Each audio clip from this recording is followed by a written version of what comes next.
Where's Just to the campus. There's a comeback. You two? Are we here? Yeah, I just sent it over. Oh, nice. Thank you. Well, with all that being said, we're still on the start screen because I like to talk over my start screen for some reason, but we are all here now. So, with that being said, I'm about to go over to the webcam screen now. Hello, everybody. How's everybody doing today? What's popping? What's popping in these streets?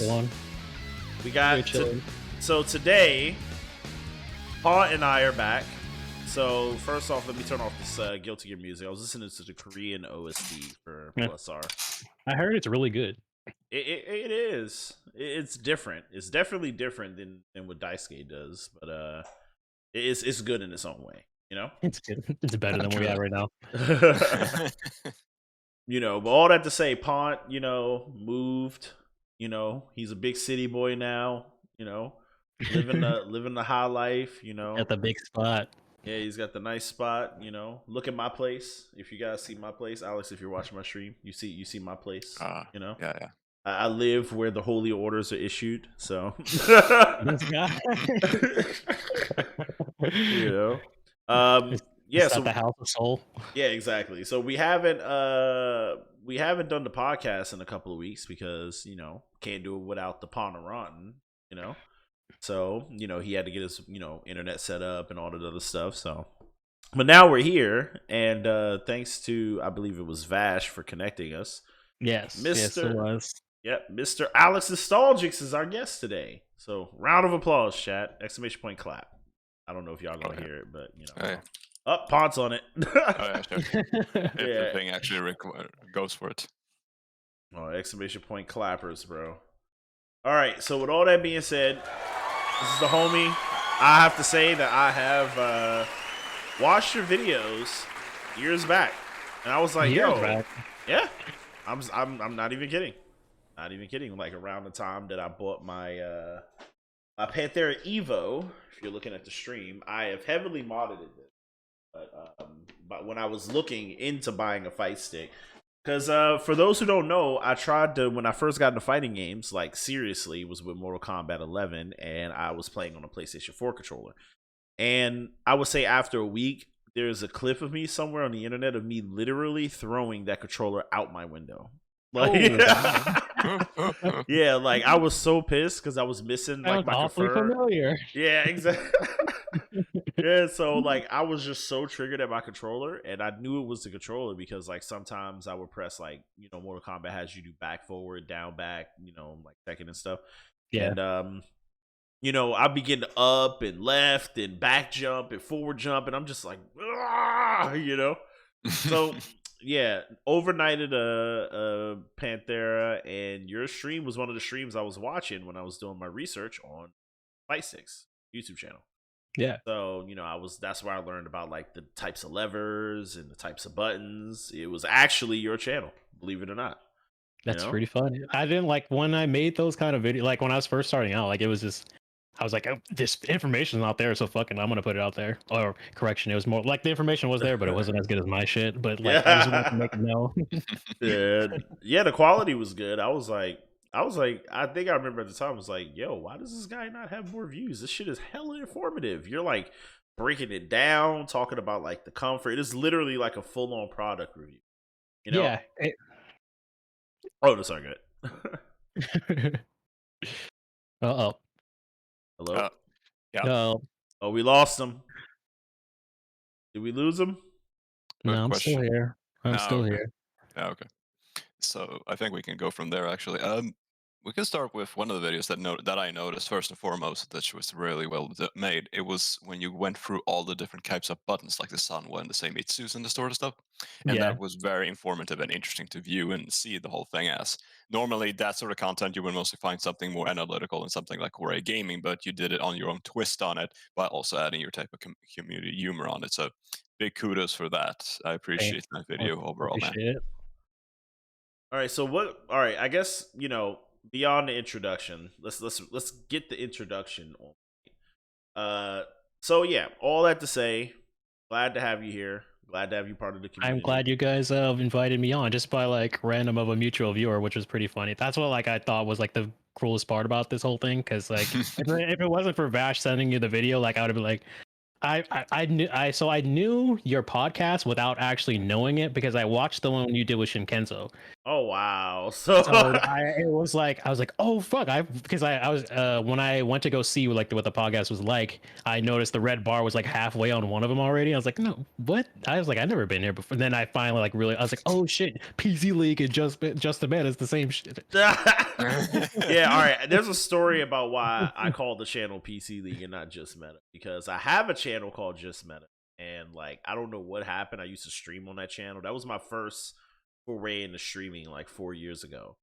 And like it was during the time where like streaming on YouTube was good for a while, and then the algorithm just like sank out of nowhere. They just like flipped and sank your channel if you stream. Yeah, if you stream, yeah. And now it's good to stream again. But it was during that time that like I was streaming and my channel was growing and growing and growing, and then out of nowhere, like January or some shit, just died. You know, Damn, just straight yeah. died. Yeah, so Yeah, that's what happened to me when I started streaming on YouTube, because I used to stream in there like maybe like I was streaming there like maybe like 2 times a week, but for whatever reason, like that shit tanks your channel like nobody's business. yeah, I don't know. It's weird. Some people can do the YouTube streaming and it doesn't take their channel, but I was getting a lot of watch time. I was getting like my stream was doing well on YouTube, and then it just out of nowhere, like even my regular viewers were like, how am I constantly getting unsubscribed? Like I watch this channel every day. You know, like They're YouTube "You literally like this?" unsubscribes them. Yeah, YouTube's like, no, this channel, no. It's like, we make videos here, no live streams here. Yeah, we can't have live streams over here. Yeah, Play what is video that? games in front of a live Fucking- audience. That's ridiculous. What streamer, get out of here! You can't stay here like this. yeah. So 2 years ago, that's when I moved over to Twitch. So you know, that's why this channel's called PC League, because this is actually a new channel from scratch that I created about, I would say, less than 6 months ago. So Okay. yeah, so there you go. And I just been posting a shit ton of videos on it. So I saw a variety of them. oh yeah, this man's like, what the fuck? What are all these? What? Females only tournament? What? No. Yo, all right. So that's the introduction. It's time to get into the meat and potatoes. I'm Juste Meta. This is Ponteronten. Oh, and just so you know, you're gonna have to first to three both of us after this. Okay? I've heard, so I am definitely not ready for that. But we'll see how that goes. Well, so far we have lost all of our first to threes against. Well, every it might be guest, your so- first win. We'll see. We'll sift away and see what happens. Also, what kind of games we're going for. So we'll have to. All right. Yeah, so Pod and I have done some research, and I know Pod has been more thorough in his research than I have, because Pod is educated. So, with that being said, Pod, I'll let you ask the first question to Alex, and then we will, and I'll piggyback off that, because I have a bunch of questions I want to ask him. Sure, we can start off first and foremost. We're just gonna go with some general stuff rather here, Alex. So Yeah. you enjoy playing fighting games, so you also enjoy fighting fight sticks as well. Let me ask this: how did it all start? When was the first time you put your hand on a controller and you said, "Man, this Ryu guy is pretty lit"? Shame I couldn't do these massive combos though. So like my dive into fighting games is kind of weird because I played fighting games for like ever, but I've never really invested up until Tekken 7. But like how it started, I guess you can say, is my sister's boyfriends when I was like a little teeny tiny toddler. So they would bring me over. So I was the young child, and my sisters would always use me as the son. So nobody would have to be like messing with them and shit. So we would go to their boyfriend's house. They go upstairs and do their thing, and they would be like, "Here, Alex, here's some video games." And before I knew it, I was playing like Street Fighter 2 on NES, and then one of my first 3D fighters was like Tekken 1 on the original PlayStation back then. I remember. And yeah, so getting into that, but those were like kind of like passing of the time. Like I wasn't really invested in playing in them. I didn't even own a console at that time. And then it didn't really start to hit up until maybe when I was old, maybe like 10s, 11s. And my dad used to bring me to the arcade, and of course, like that's where everybody loves to be at. And outside of playing fighting games, like I don't know if you guys know what Virtual On is, but that was my shit back then, and that was like my What? Virtual On, Sega Virtual On. If you look it up, it's like a mecha fighter. Oh, okay. I think I heard it Yeah, actually. yeah, if you ever Yeah. see the Sega twin sticks and it's like the two things that go like the left and right, and you have to hold both Uh, of them, that's the mhm. game. Oh yeah, oh And yeah. like I got into that, so the problem was everybody wanted to play that shit up because of like how you played, Oh, because like virtual you on. yeah, Okay. Yeah. virtual on, like you really get into that shit, like you're fucking moving, dipping and diving, like when you're like the little kid with the Mario Kart controller and you're Yeah. moving with the car and shit, Yeah. like it was one of those games, and but when people would stay on that game, I would play Tekken 3 while I was waiting for my turn to get back on the thing.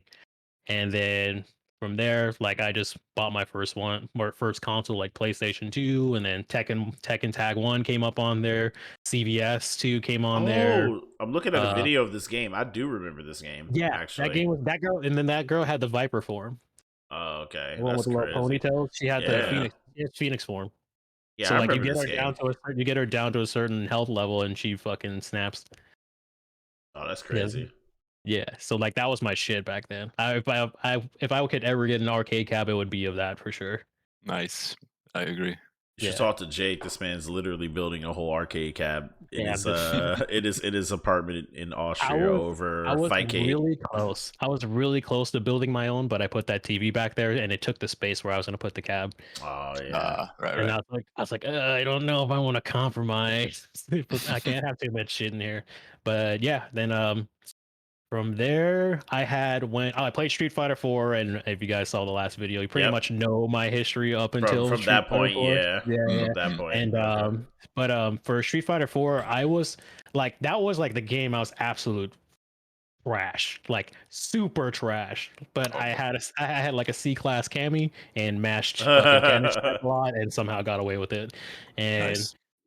when that game came out, that's kind of when my friends started getting into fight sticks and stuff. I was the unfortunate one who was always like, man, I wish I had one too, but I couldn't afford it at the time. Mhm. And tried to play on one, and like I no joke, when I reference like me throwing the fight stick, I was really close to throwing my friend's fight stick at the time. Oh, wow. Because Oh. I could not do like a quarter circle motion, a DP. But I used to play Marvel vs. Capcom 3 on pad. And I was like, I could do this shit like whatever. But nah, on a fight stick, it was Fight like a stick. whole nother level. Oh, Yeah, yeah. It's Completely a new area. yeah, it's a completely different skill set.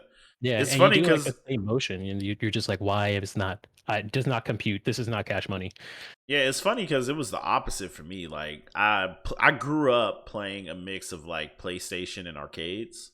So like I could like like when you're playing PlayStation fucking Street Fighter Alpha with your friends and like you're able to do the fucking you're the only one in the room who knows how to actually do a DP, and then nobody wants to play with you anymore.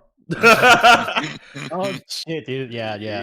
You Yeah, actually that. brought me back to like I actually had a friend break a controller next to me because we were playing Marvel vs. Capcom 2, Mhm.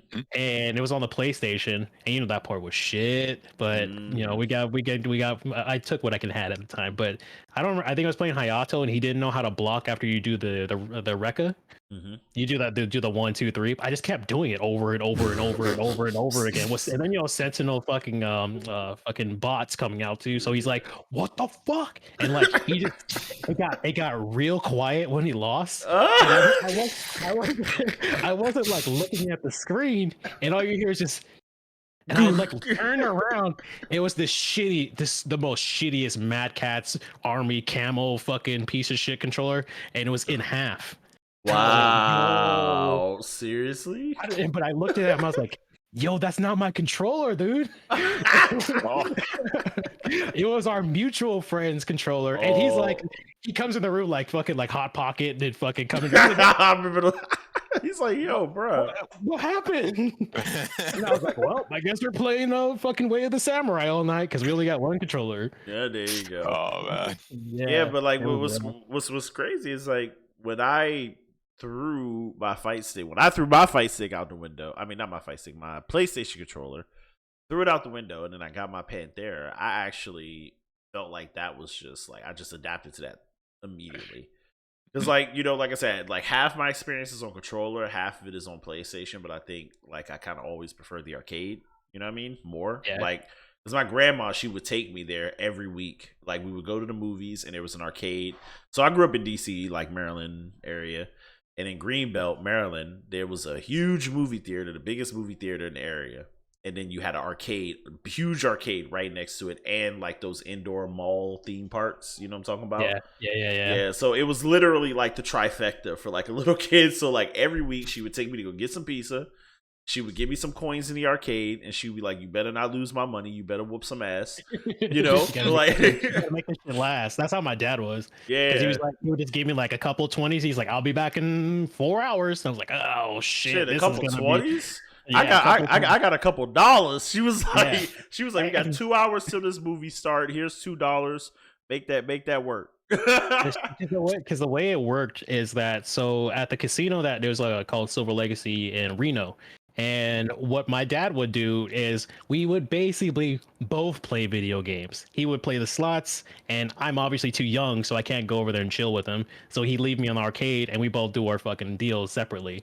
And then he'd be like, "I made some money. There you go. Bye. Going back to make some more money." So that ended up working out in my favor. But like being like, I was like, now that I think about it, now I was like, I would never leave like a 9-10-year-old by themselves in an arcade for like hours. It was a different time, bro. Yeah, it's fucking crazy, dude. And it's not like we were fucking. It's not like I was loaded, but he was the one that he was like, "All right, I'm making money. He gets some too, but I was like, "We gonna go to?" He's like, "I'll like tolerate you at the circus and shit, but once we get there, then it's your turn." But he's like, "We can't see each other during this time." Yeah, I'm telling you, like with me, I would lose my money instantly in the arcade, like especially on Marvel. Oh my god, I had no idea what the fuck was going on. I used to pick Wolverine, and I was like, I'm gonna pick Wolverine because I like, what is that move? To the slash, like where he like slashes like vertically across the screen. Yeah, that's the only move I knew how to do. So like, of course, fucking sweat lords in the arcade would notice. I would get a couple hits with that, and I would maybe get a character with that. And I'd be like, "Oh yeah, I'm good." You know, I'm like, "Yeah, you know." And then they'd look at me and they'd like, "All right, this little motherfucker, all right." Next thing you know, I'm getting hit with like a fucking left, right, or block. Getting the experience of the arcade. Yeah, all you never seen this bullshit. Yeah, all you hear is this, like round, like you know, when on character incoming, they look at me, they look at the screen, they're like, and it's over with, dog. It's over with. I'm getting hit with ultra mega shin finish, everything. You know, like just destroyed. I remember Sam Show. I would play a lot in the arcade as well. Sam Show, Street Fighter Cross, or Street Fighter versus Capcom, or what is it? Marvel versus Street Fighter. Yeah, you know what I'm talking about. Yeah, X-Men versus Street. Yeah, that's the one. Yeah, X-Men. I used to play the X-Men one a lot as well. I really like that game. Sam Show. That was the original. They had, but this arcade had everything. Like this arcade had all the games. They had Killer Instinct, Bloody Roar, Mortal Kombat. I didn't, you know, it's funny that I ended up becoming a Mortal Kombat streamer for a while because I fucking hated playing Mortal Kombat. Like, I saw your I saw like your header on the YouTube page, and I was like, Mortal Kombat, and I was like, I like looked through hella videos, like I have not seen Mortal Kombat on this shit. Like, yeah, we stopped doing Mortal Kombat like a couple months, like way back, you know. Oh yeah. But yeah, it's like I hated playing it because, you know, even against my cousins against the Sega, like doing fatalities, that game is just so fucking toxic, bro. I'm just like shitting on you, you know? Yeah, definitely.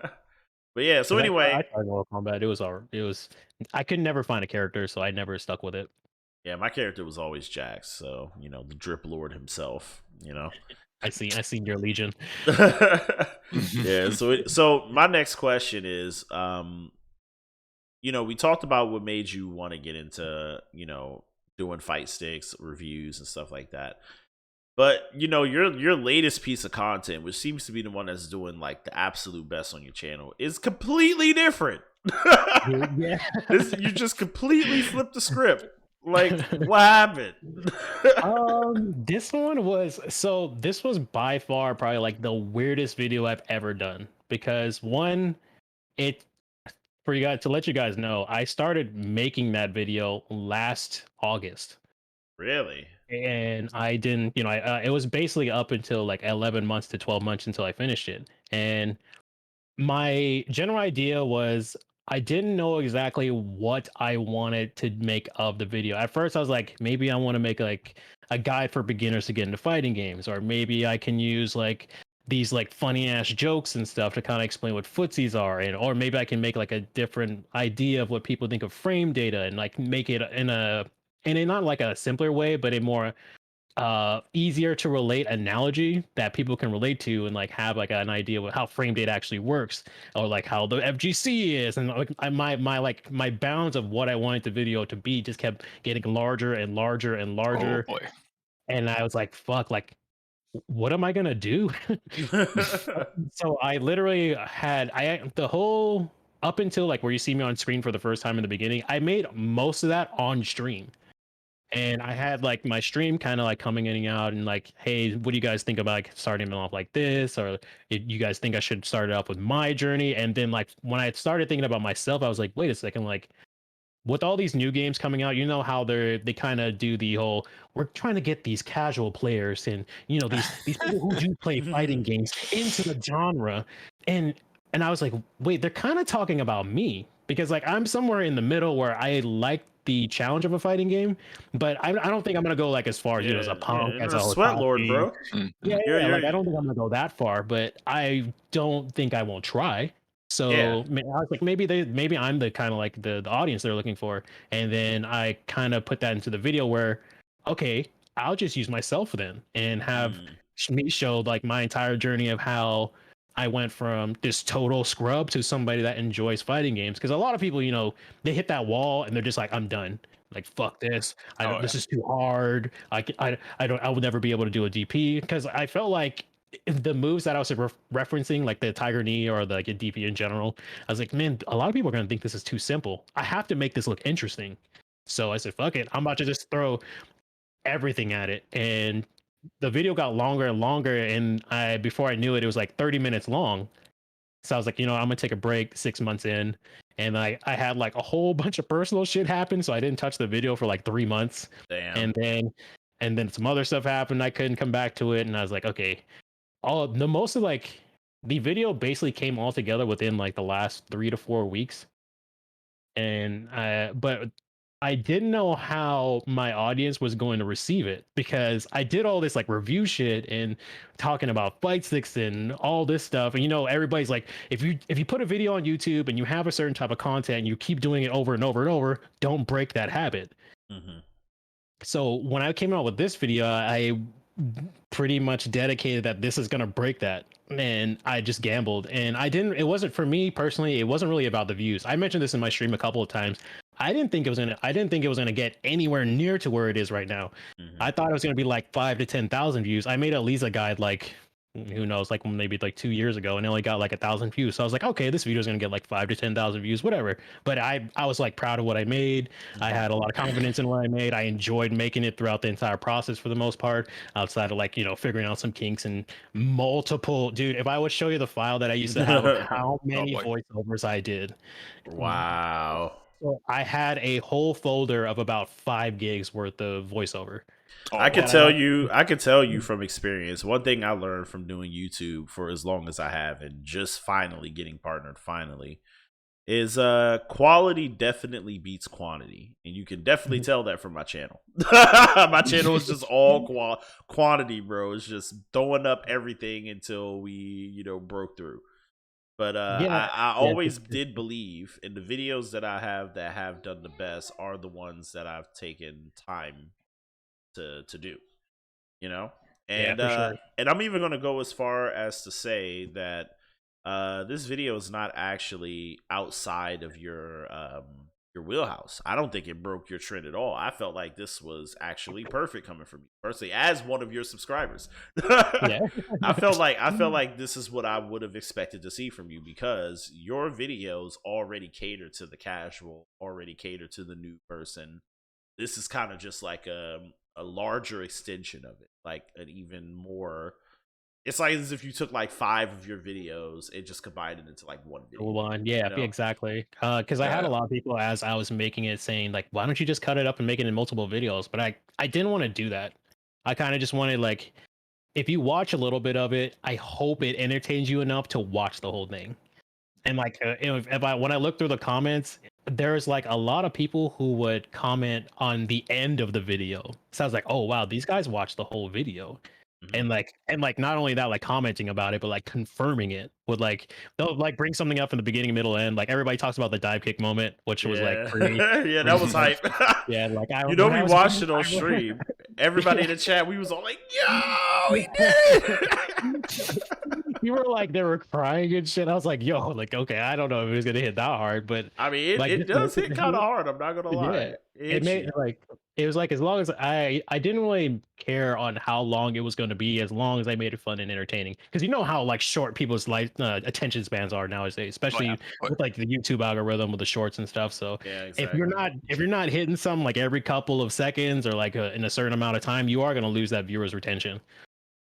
And I felt like the more I just put more me in there, I hope people like it and just pray that somebody doesn't cancel me for saying something stupid. Yeah, no, I think this is the kind of content that the FGC needs, because we actually watched your video the day after the infamous quote unquote review of a certain YouTuber that I've already named, because I say it with my chest, Leon Massey. I say it with my chest. I don't give a fuck. You know?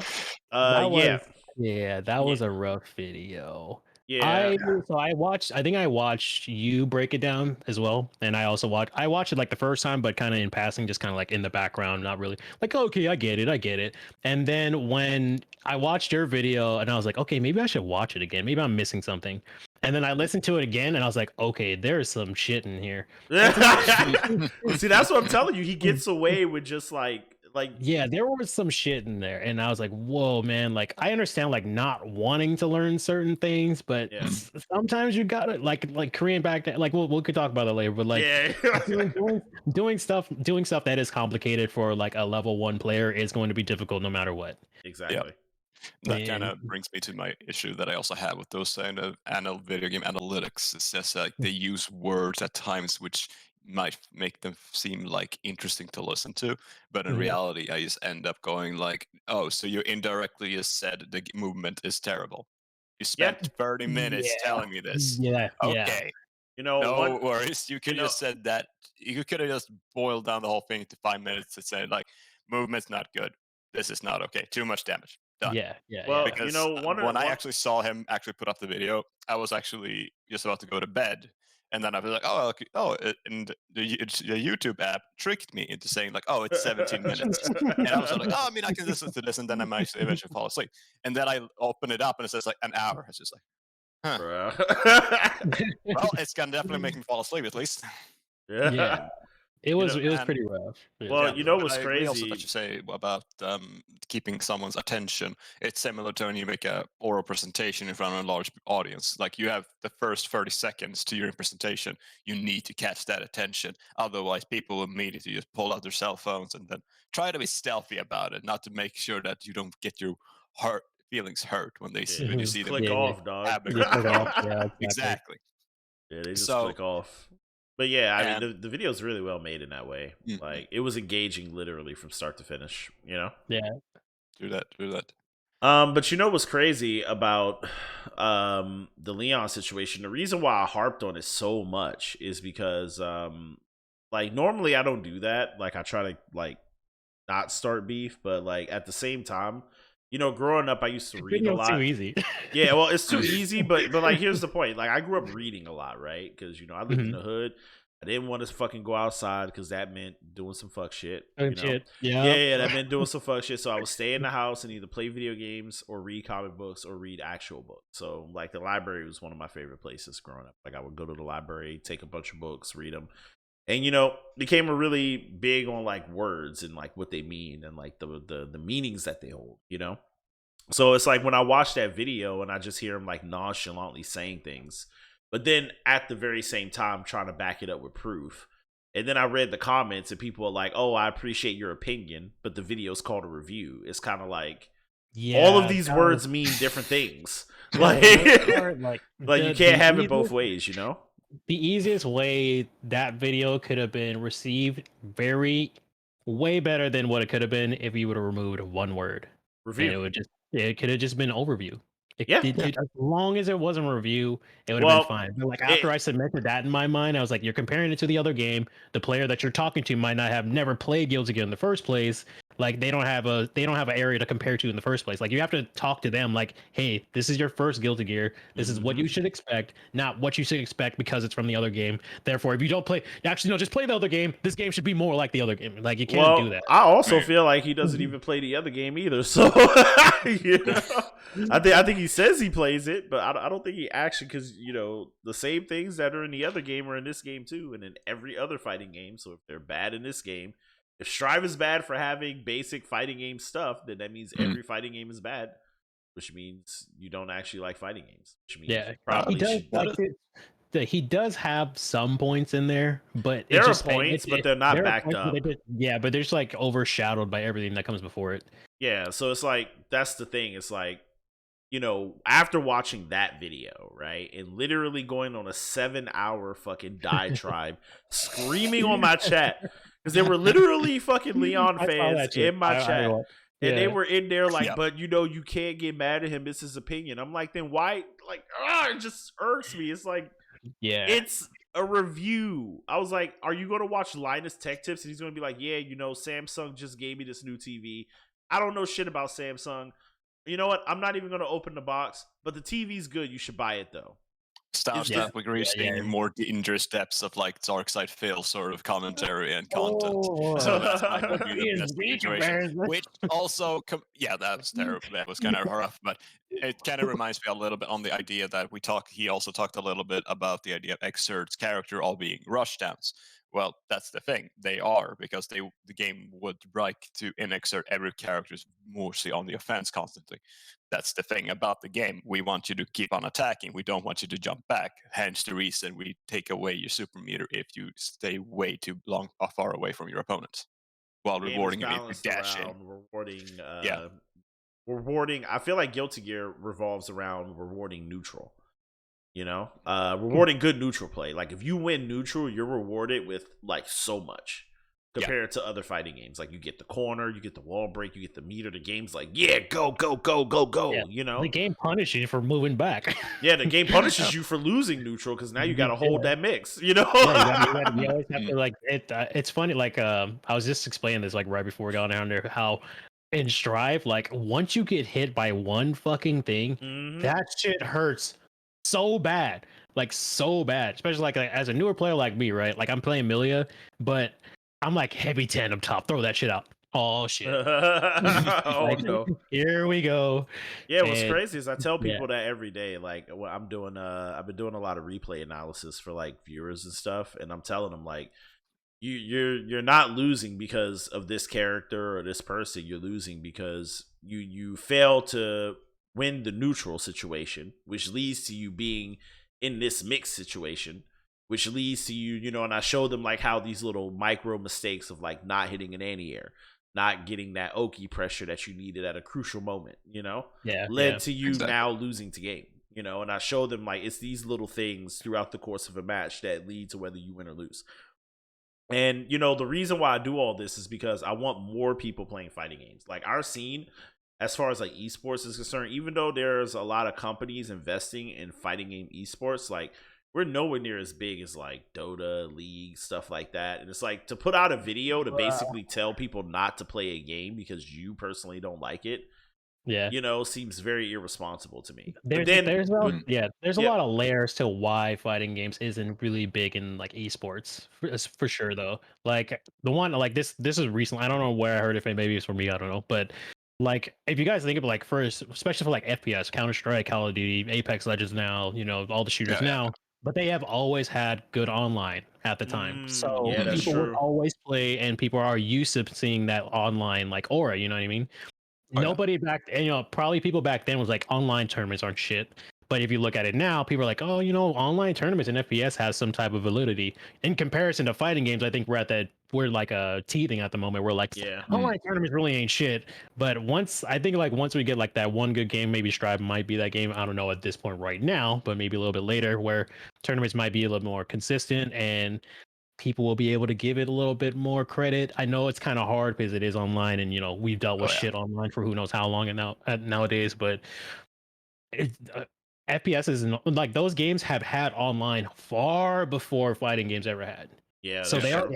already have that audience. That So that base. audience, and then when Exactly. that audience is already put together, they're like, "Yo, let's throw something local." And then when they did, like people show up because you already have people who are used to that online atmosphere, and you bring more and more people in, and it funnels, and it all repeats all over again. The rotation continues.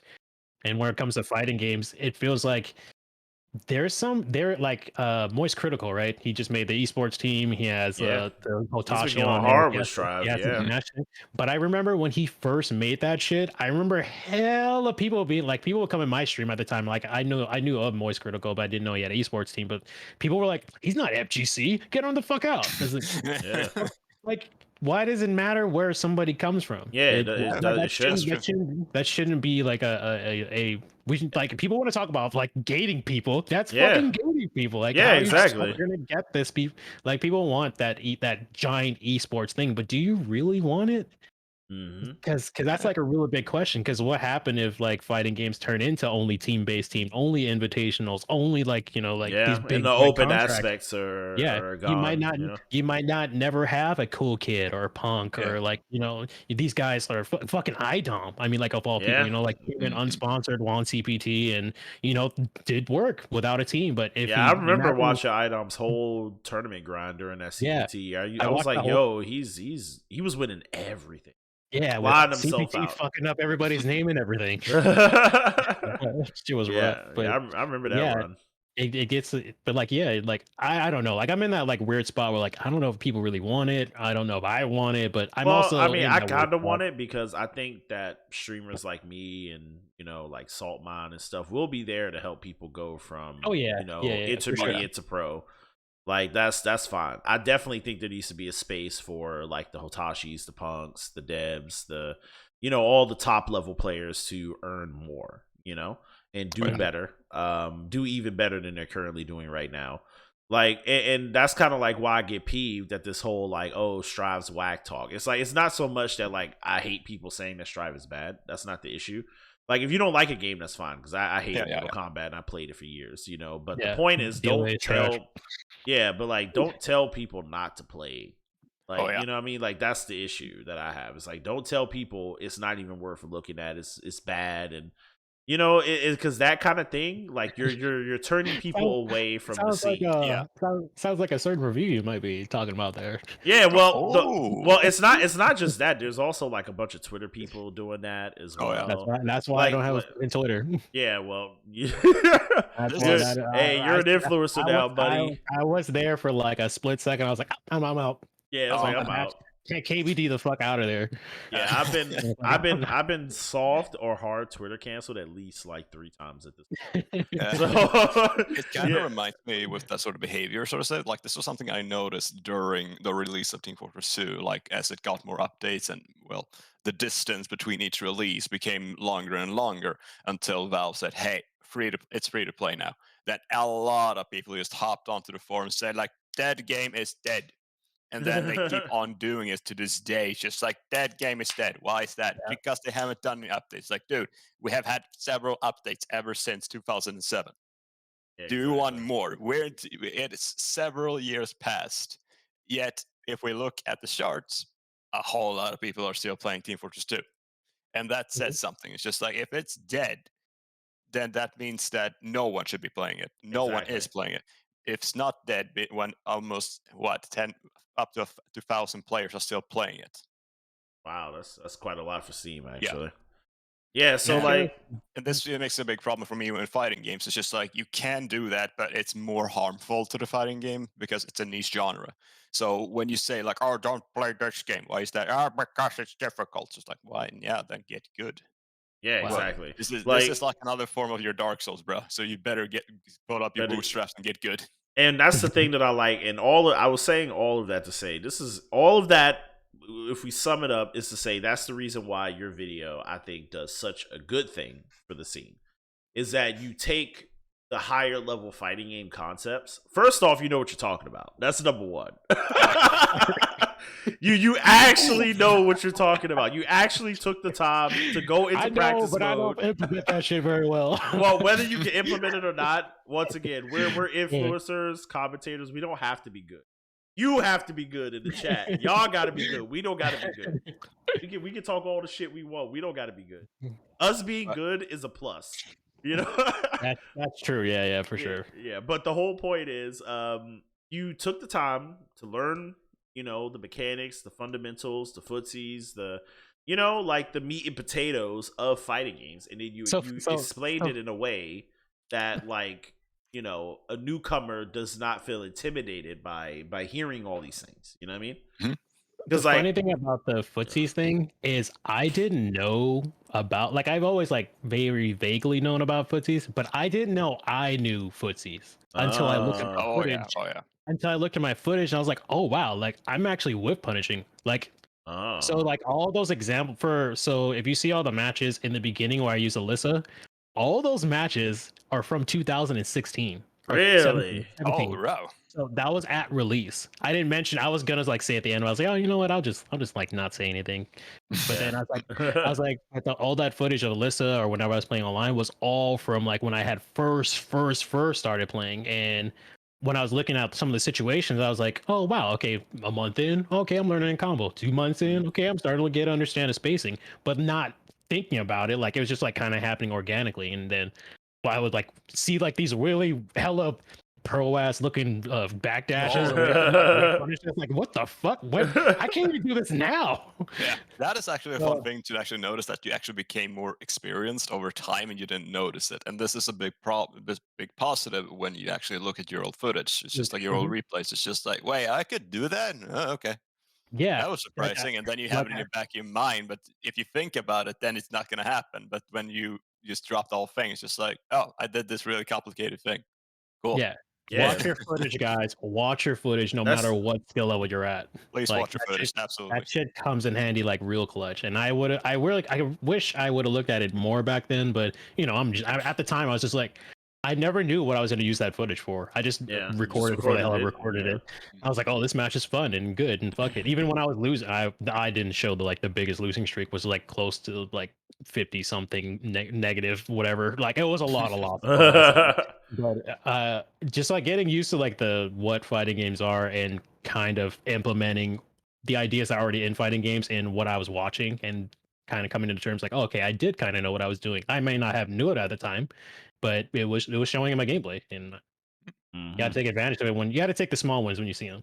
Oh yeah, nice. That's more to the whole thing. It's just like all this terminology and all the glossary is just like, if it's mostly it's not theirs that you must read up on everything. It's more or less like, oh, I did that thing. I can't put it into words. The thing where you do that thing. Yeah, like, exactly. Oh, you mean a schmix? It's like, oh yeah, that's the one. And that's the better way to do it. So mostly just play the freaking game. Worry about the glossary. Worry about the glossary later. It's like when you keep getting hit by wake up DP and you're like, why the fuck do I keep well, wait, if I dash up and then dash full back, I might be able to avoid this. Oh, and then you do it and then you just and what's so crazy about fighting games is that it's the challenge and the constant evolution of the game that's interesting to me. So like, for example, right, like you come in day one, do your day one combos, game just dropped, you do your day one stuff. And then you start to notice that you're losing to certain things consistently, right? Now, this is, like I said, this is why your video is so good, because you help casuals understand the process from that point forward. Because that seems to be the part where, like, Leon stopped, Yeah, day one combos, day one stuff, and then you start losing the stuff. Oh, yeah. And the next step is to, and this is something I try to tell people a lot as well, and this is why I was like, yo, this man Alex, he's woke. Instead of watching that shit, y'all need to watch this shit. Because he's telling you need to listen to the Katana Zero soundtrack. Yes. I was woke on that too. I was like, yo, this is Katana Zero, bro. I was like the one thing people need to understand is that practice mode is not a dread. Like, people dread going into practice mode. Like, people dread, they hate it, like they see it as a chore, as a bore. I used to do the same thing. And actually, the guy who taught me how to play fighting games a couple years ago with Mortal Kombat, he came in the chat yesterday. And I had to tell everybody, I said, this is the guy that told me everything that I'm now telling you. Except the difference between me and you is that it took me 6 to 8 months to implement what he told me, which was hit the lab. I didn't hit the lab for 6 months. I was afraid of it. But I eventually decided that I would make that into a part of the game itself. And then I told people, I was like, that's a whole part of the game. that you paid for that is actually almost like a mini game, you know? If you see training up your combos as a mini game, right? Like if this was a rhythm game and you do practice Osu, to get the idea of the circles, and then you go to a competition and then you do Osu competition, it's the same thing, right?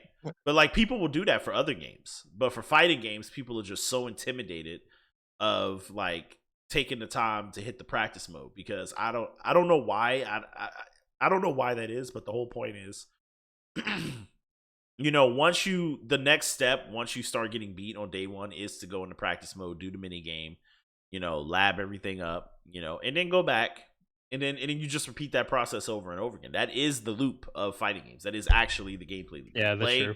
Yeah, you play till you lose, you lab, you win, then you play till you lose again, then you lab, and so on and so forth. So, your video does a really good job at making that sound fun. Yeah, I also try to make sure, like, in all the videos that I make, like especially when I like the Korean level reviews, the button review, like I make sure to let people know that like I'm not the greatest. I suffer from the same shit like any other player does, and I feel like a lot of people leave that out. Not like on a bravado thing, but sometimes it's just not. People feel like it's not that important. But when it came to my videos, I wanted to be like, my execution sucks. I'm not that great at doing instant while running. KBD backdash was a fucking pain to learn in the beginning, but like when it came to like training mode and stuff, I can see why people dread it. Because one, you have to face something that you feel like you can't beat, and then you have to get in there and figure out, how do I beat it? It's like when you watch like yourself getting killed. It's like the fucking kill cam in Call of Duty. Yeah. Like you sit there and watch how you died, but it's up to you to figure out like, okay, maybe I shouldn't walk through this door and close it. Maybe I should have closed it when I came in or came out, or like you start to break it down the same way. But it's just weird. Like people don't. Maybe I don't know. Who knows? Maybe like Strive. Maybe like some other fighting game can have a replay of your last few moments and tell you why it is you lost. What I wish they did in Tekken, and I wish they would have told you at least like, hey, you got hit by down forward 1 this many times. Go lab it.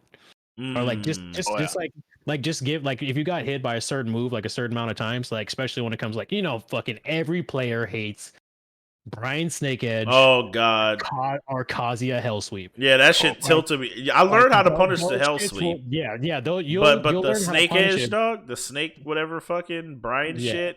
Yo, that shit tilted me off the game so hard. That shit will tilt anybody. But the problem is like a lot of people don't want to sit there and be like, okay, how do I figure out? And then like people have to figure out what combo they do. The tree grows from there.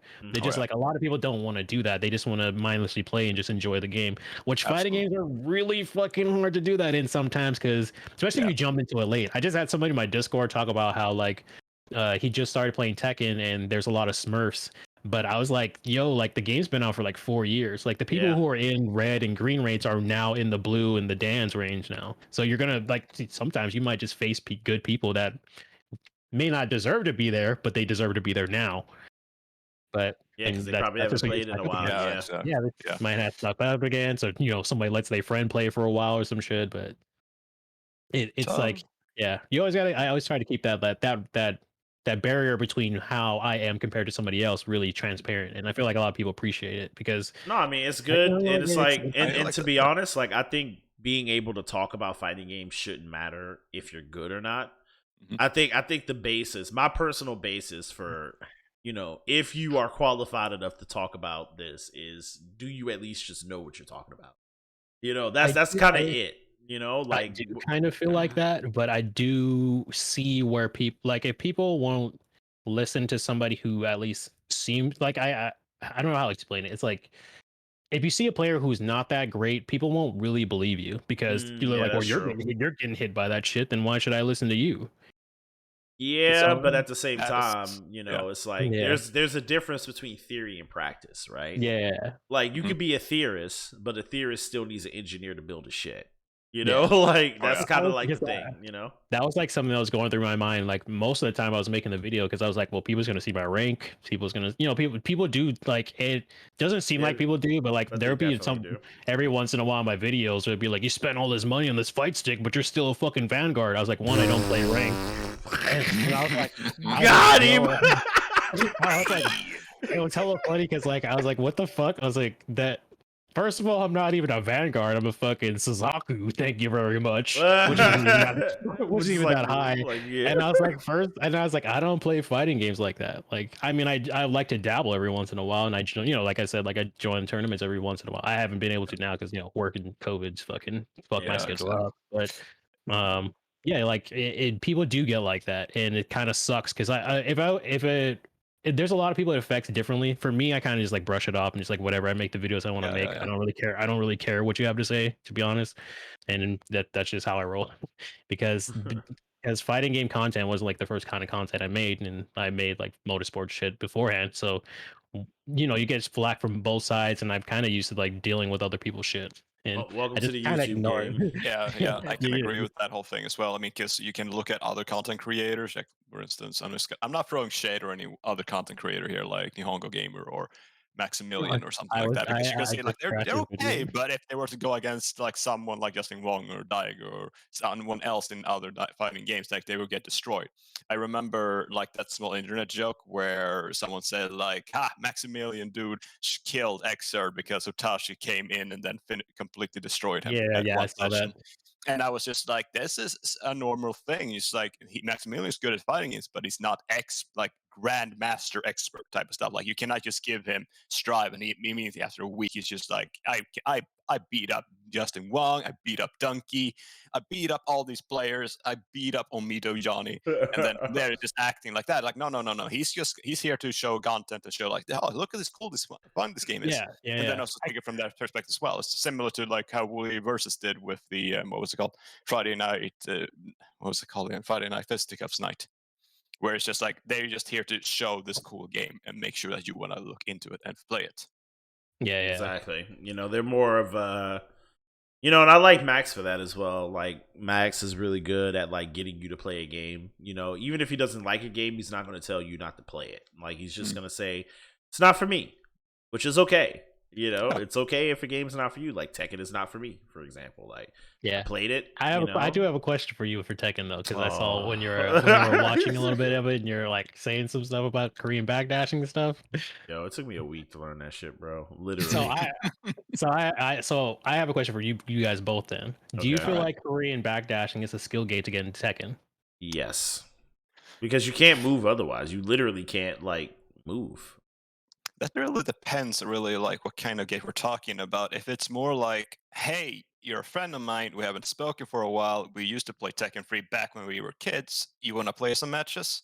If they don't know how to Korean backdash, I'm not gonna get like offended or say like, "How dare you approach my house and sit on my couch and play my video games?" It's more just like, "Oh, hey man, have you heard about something called Korean backdashing?" I think that you should not like have something like a sort of skill in fighting games as a requirement. If you have interest and passion into it, that should that gives you Okay. like the idea and interest to go further. Because again, we're playing fighting games, we're playing video games. If you feel like you want to put more skills down the line, sure. That's the same thing when you see like a streamer that plays Dark Souls and then they get simply die over and over again. But then a year or two later, you see them play Dark Souls 3 and they just like go through the whole thing and never get hit once. And you're just like, nice. Because they had the passion there. And from that, they got the skill. I mean, as far as like Tekken for me personally, I personally feel that, and this is just me, like I need to know what's going on to play a fighting game. Like I'm not the kind who just hops, like my chat talks like scolds me on this all the time. Like, oh, just go play rank like all the other streamers do. Don't lab. I'm like, no, I need to lab. Like I'm a boomer. I don't got time to sit here and fucking bounce. I don't got time to sit around here and bounce around ranked and be like, oh, I lost. I don't know why. Whatever. Queue up again. I want to win. So let me learn how to win first. And Korean backdashing is the first thing I learned in Tekken because I played a couple of Tekken games and I noticed that I literally couldn't do anything, like movement wise. And coming from games like, Street Fighter, Mortal Kombat, I know movement is very important. Like, if you can't move well, the way you want to, like if I want to do a micro backdash, micro forward dash, I want to dash up for Oki, I want to, like sidestep, dash, cancel, whatever the fuck into some sidestep normal. Like if I want to do these things, like you know what I mean? You got to be able to do it. At the moment it showed on the video. Oh, I did? Oh shit. I was like, no, he fucking did. You said sidestep Oh, cancel, like it literally showed it right as the video came up. oh, that's crazy. I was actually looking at you on my other screen. I wasn't even looking at the video. I That's like saw crazy. like right at the corner of my eye. I saw like the movement. I was like, I know. What the fuck? Hold up. Yeah, What's going on here? so like that's you know, and that's part of the reason why I fell off Tekken, because it's like Mhm. not only do I have to learn this complicated ass movement, I now have to, like, if you really want to be good at the game, people are like, oh, people only use 5 or 10 moves anyway. That's bullshit. Because if you block those 5 to 10 moves, then they have a list of like 200 or 190 other moves that they can now mix you with. Because they're like, That's oh, where he that's where I will hard disagree. okay. Well, you tell me, because Yeah. I'm not the Tekken Oh, player. so when it comes, I'll defer to you on this. yeah. So when it comes to like how many, so let's put it this way, right? Let's say like not even using video games. Let's say we're using UFC or something, right? You Mhm. have how many mixed martial arts you can actually choose from to actually use in the UFC, right? You have so many moves from each martial arts that you can actually use. How many of those fighters are going to focus on every single martial arts and just use all of them? Yeah, you're right. Yeah. Yeah, you're You know what right. I mean? Like it's that's how kind of like I try to break it down, and it's like I get it. Like it can be overwhelming, especially if you don't know where to start. But if you find like everybody online will tell you down forward 1, down forward 2, find a low. If you need to, snake edge and subtitle hop kick or some shit. Then like from there, like you just go from there. And I finally like kind of learned that, especially when I was playing. I don't think I was playing Eliza yet, but I was playing maybe Brian or some shit. I don't remember who I was Ooh. playing, but Of course you but played Brian. I tried. That shit did not last long. That shit, my dumbass tried to do like Tanjit up or like first day. Bruh, Mhm. that's And I was funny. like, oh, I was like, this fucking character is trash. And I can't do this Oh. shit. But because of like after like I compacted like the moves that I really felt actually had a purpose, because there are some really stupid moves in Tekken. I'll be fair with that. Like there's a lot of moves that don't need to be used in every single situation. But to be honest, those moves wouldn't even have a situation unless you're mashing. Mm, And interesting. then, yeah, Absolutely. so I feel like when you know the move list is as long as it is, but you won't be using the whole thing. Yeah, you might use Uh-huh. it for a little bit of combo variation, which to that extent, like you can get a float pretty much anywhere and use that hella obscure ass move to get, you know, like maybe a float combo or something like to Mhm. confirm something, or even just like a punish. But it happens, you know. But without those moves, I don't know if Tekken would really be Tekken, because you know they've had an extensive move list since the Oh dawn yeah. of fucking dinosaurs and shit. But Yeah, Oh see, yeah. but back then I didn't know. I was ignorant. Now I know. That's the difference. yeah, Oh yeah. Now I know but they I have was, extensive I was the move same lists. too. When I played fucking Blaze Blue Cross Tag Battle, I was like, how does everybody have an unblockable mix up? Everybody, how is this possible? And then they're like, bro, you just block and then you jump. I was like, oh fuck. Well then. Oh, right, right. I'm like replying to everybody who I talk shit to, who I lost to. Like, hey, I'm really sorry. I just didn't know what the fuck I was doing. I didn't Yeah. mean that you're a fat piece of shit. I'm really sorry. Well, Like, you know, Oh, you might get me back in Tekken, man. I've been a Tekken hater for a while. It's been about a year. hey, that's fair. I All mean, right, you know, after the video, I had to take a break. yeah, oh I yeah. can tell. Yeah. But yeah, It so can be one of those hard things that can slap you across the face when you're like, wait, I could have done like that, and you're like, give me a minute. And then you just stand up, go somewhere, look at the window, and then you have like that guts theme from Berserker play in the background. It's like, it's oh, crazy. exactly. Excellent looking Uh, story. yeah, we can throw in some to our next question actually. Yeah. Okay. What kind of games are you playing right now? As to say, like you said you were I actually like sniffed in on your stream while I also throw you a follow. I was to say Yeah. you were thinking about coming back to some of the more Tekken 7. Is there other kind of games that you're playing right now, or are there things outside that prevents you from enjoying playing games right now?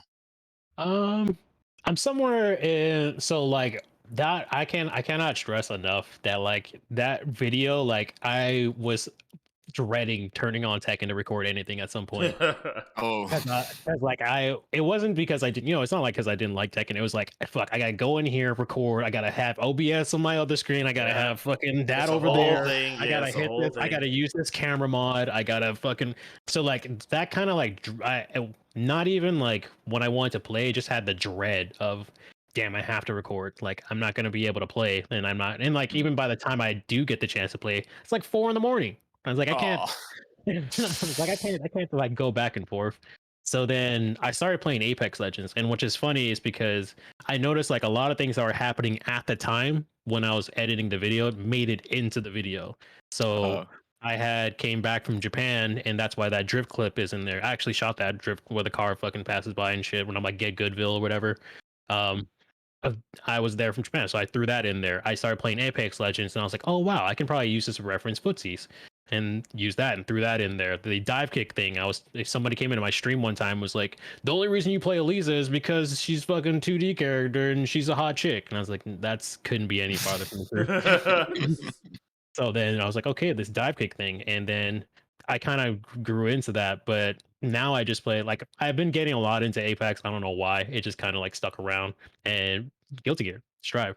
Cool. Mainly because it's my first Guilty Gear, and I even said it way back when that I was going to be the first Guilty Gear I really wanted to get into. I did try Accent Core when it came out with the whole rollback fucking that thing. This blew up when that thing came out. So, and I got baited into it. I was on stream and somebody, I was debating between that or I think Lethal League, and then somebody gifted to me on a stream, and I was like, well, I guess I can't not play it now. So. So he played that, but I still didn't have, like I'm super new to the series. I'm sorry, Guilty Gear players, but I saw the cover. I saw the cover every time I went to GameStop, and I thought it was Gungrave. I'm sorry. I'm not, and I. That's actually so funny. I'm gonna tell you why. I'm gonna tell you why that's funny as shit to me. Because I also used to confuse Guilty Gear with Gungrave. Same, for many years. I thought Soul was Gungrave, dude. I thought it was Brandon the whole fucking time, and I was yo, this is not the same game. My friend told me about Guilty Gear 1 when it came out, and I thought he was talking about the Gungrave anime. And then other people kept telling me about Guilty Gear like throughout my whole life. I was in a fucking house party in LA, in fucking Beverly Hills, and someone was talking to me about Guilty Gear, and I swear to God, I thought it was fucking Gungrave. You know, like I felt so bad. Like I felt so bad because I fucking just I'm sorry. I'm just sorry. No, I can tell the difference. Like I just looked up Gungrave and it was just like this character looked like he can be a DLC character for Strive. Jesus Christ. Yeah, I mean it sounds the same. He didn't have a hat and he had just a bandana. So yeah, seriously. Yeah, true that. That is a good way to go. I was more curious as now that you mentioned about Accent Core and how it blew up on your face. I take it was just like you hopped into it with one of your viewers and then immediately they destroyed you. Was it that type of experience, or was it just like what's going on? What's happening? What do I do? That is exactly what happened, actually. And my first player was this guy right here in chat right now, Broken Dwarf, and Caldus in my Discord. And they decided to play Potemkin and Angie. And I might as well just been 4th of July on my stream because I just blew up. Like that was not fair at all. And I got rocked in Accent Core. Yeah, Guilty Gear is a game where if you have no knowledge, you will just explode in spectacular fashion. Strive was like, hey guys, like if you want to play a brand new fighting game, we got you, but just don't get hit. Yeah. Yeah, we can only let you get hit a couple times. It's not like the old GG. It's literally the G Strive is literally the fucking don't block meme. Just block me. Just block. Like figure it out. Eventually you get the chance to hit once or twice. Yeah, I felt bad because I wanted to play Rev 2. Oh man, but like their naming schemes are so fucking hard to follow. Yeah. So I was like, is Exert the third one, or is like Rev I went through that too when I was getting revision? Just because which one is Cash Money, which one is not? This I don't. Fuck it, I'm just wait for Strive. Wait for Strive Ultimate Flight version latest 1.32 exactly. is coming. We're gonna get there eventually. Hosted from Neo Sweden. Yeah, but I'm telling you, like, I want Guilty Gear to do well because it is a very popular fighting game right now, but it's also probably the realest fighting game we're gonna get in this modern era, right? Oh yeah. Like, of course, a lot of stuff is dumbed down, but the fundamentals are there. And I tell people a lot of the time, they're like, "Oh, these characters Strive does too much damage," and I'm like, "Well, then maybe you should stop getting hit." You know, like don't get hit. Like, hold on. Like, what's crazy is like it sounds like a meme, But there's a whole lot of theory behind this saying of "don't get hit," because then I tell them, I was like, now here's the thought behind "don't get hit." If you're not playing good enough neutral, our Lord and Savior Daisuke, and if you watch my stream, you know we have the FGC Bible here. It's always on deck. You know, yeah. So our Lord and Savior Daisuke basically said, "I'm going to make this game easy by giving casuals, straight hit good damage, right?" Yep. But if you lose neutral, you will die, because at Yep. the end of the day, if you lose neutral, you don't deserve to play the game because you're not playing the game. The game is playing neutral and trying to outplay your opponent in neutral and things like that, right? So it's kind of like, I feel like in that sense, I really like Guilty Gear because it really hammers home to new players that if you lose in this situation, you multiply your chance of losing 100 times by losing in that one situation, and that situation is the most important situation. Like the round start situation, the neutral situation, the spacing, all that kind of stuff. It teaches people to worry about that by threat of, I'm going to hit you for 80% if I hit you. Yeah. And one thing the communities also add is just like it's the first one it's the first one right now in its own brand, so to say. Like in Xrd, it was kind of Kasoya because certain things didn't work out as intended. And then we got Revelator, where things took a better turn or twist towards the better. And then Rev 2, which just adds on top of the positives while trying to make the weaknesses feel like obsolete. Same go for Guilty Gear XX or Gax and Core Plus R. First, it was just Guilty Gear XX. Then they added more and more titles onto it, and from there they made things more interesting and fun to play. And that's the same thing I see right now from my perspective view right now. And as Big Daddy White Boy says, it's so bare bones because the game's a platform for growth/depth. Just look at Dragon Ball Fighters, and I think that's a good example to give us. Just like, this is the first game. It's obviously similar to like Xrd Sign and XX. It was kind of Kusoge. Yeah, But it's give vanilla. them more time so that Daisuke can like describe better his vision and maybe put on some glasses so he can describe it better. For me, like like I said, like as me being the new player, right? So everybody says like, don't get hit, don't lose neutral, and I'm like, okay, yeah, I definitely agree with that. I have played certain people where you'd literally run up and bait the DP soul and fucking two D. See, I don't even know the damn number of shit. Yeah, whatever. Like, Fuck it. I launch them, and I get my cookies, but nobody says, hey, you ever see this fucking character Leo? You see this character Amelia? You see this character? What you want to see? What happens? You get grabbed by Potemkin, but it's so like it feels so bad. And when you get hit by shit like that, and especially as like a new player, because one, you're like, okay, I'm learning the game, and even when you start getting like a little bit better, you still run into those same problems, and if you can't beat it, it's going to be a really hard time.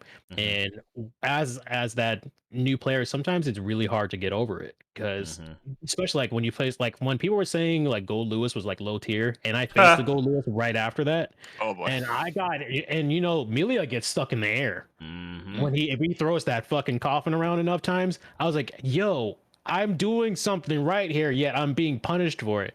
And I'm like, I don't get why I'm getting hit. I'm gonna have to go into the lab to figure out where I'm getting hit. But is some random Smo Joe going to go out and figure out why he got hit? Probably not. Yeah, he's gonna see that's some bullshit and quit the game. Well, see, that's why I said like we need to, as I wouldn't say leaders of the community, but as figureheads in the community, I feel like all the figureheads of the community have a responsibility to educate people on fighting games, because people need help. People need a guide. This is one of the few genres of games where you genuinely need someone to help you. Like I didn't learn by myself. Like I told you, I had someone who was really probably one of the best fighting game players I've ever seen. He's beaten many pros, by the way, in Mortal Kombat. Like it was crazy. I had him do a whole bunch of first to tens, and he beat like everybody on my stream.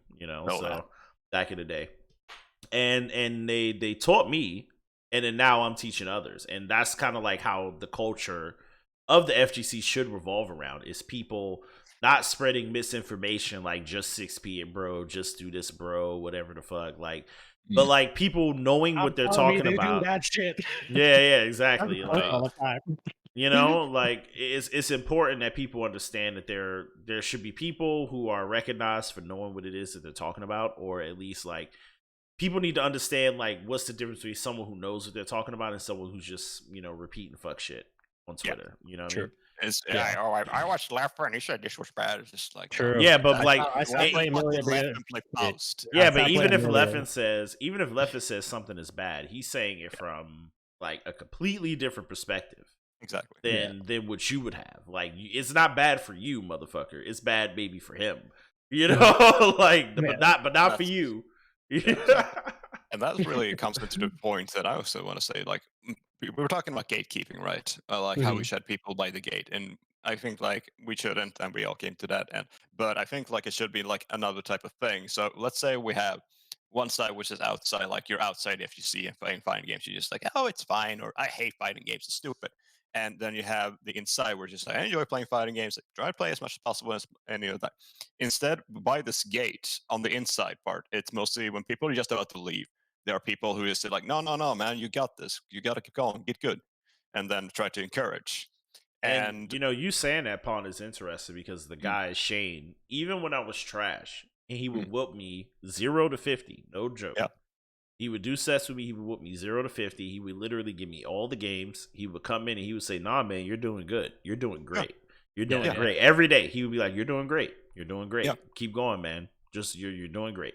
And that gave me the motivation to be like, "Okay, let me hit training mode and see what this is about." And you know, that's the kind of attitude that I think the FGC needs to cultivate, and I think that's a type of attitude that your video is cultivating. Actually, like that's what I was like. I was like, he's definitely doing the good work over here, man. Yeah, that was the route I want. That was the route I wanted to go. I just kind of I feel like when people have that frame of reference to be like, okay, I'm kind of like this guy. Like, he's not the greatest. I'm also not the greatest. Maybe I can do the same type of journey as well. And that's why, like, at the end, I'm like, don't give up on fighting games because fighting games won't give up on you. Even if the developer stops playing it, the game isn't going to magically disappear unless you're Marvel vs. Capcom 2. But, you still are going to be able to play that game still. And, Be careful when you talk about Marvel now. Before the mouse comes in and just goes like, oh, I see you were talking about our interests. It's like, no, don't touch me. Drop him. Yes. Drop them jaws, Alex. Spread them. And spread them. Yo, Alex died, bro. Oh no. I think we killed Alex, bro.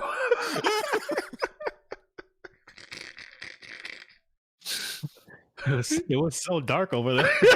But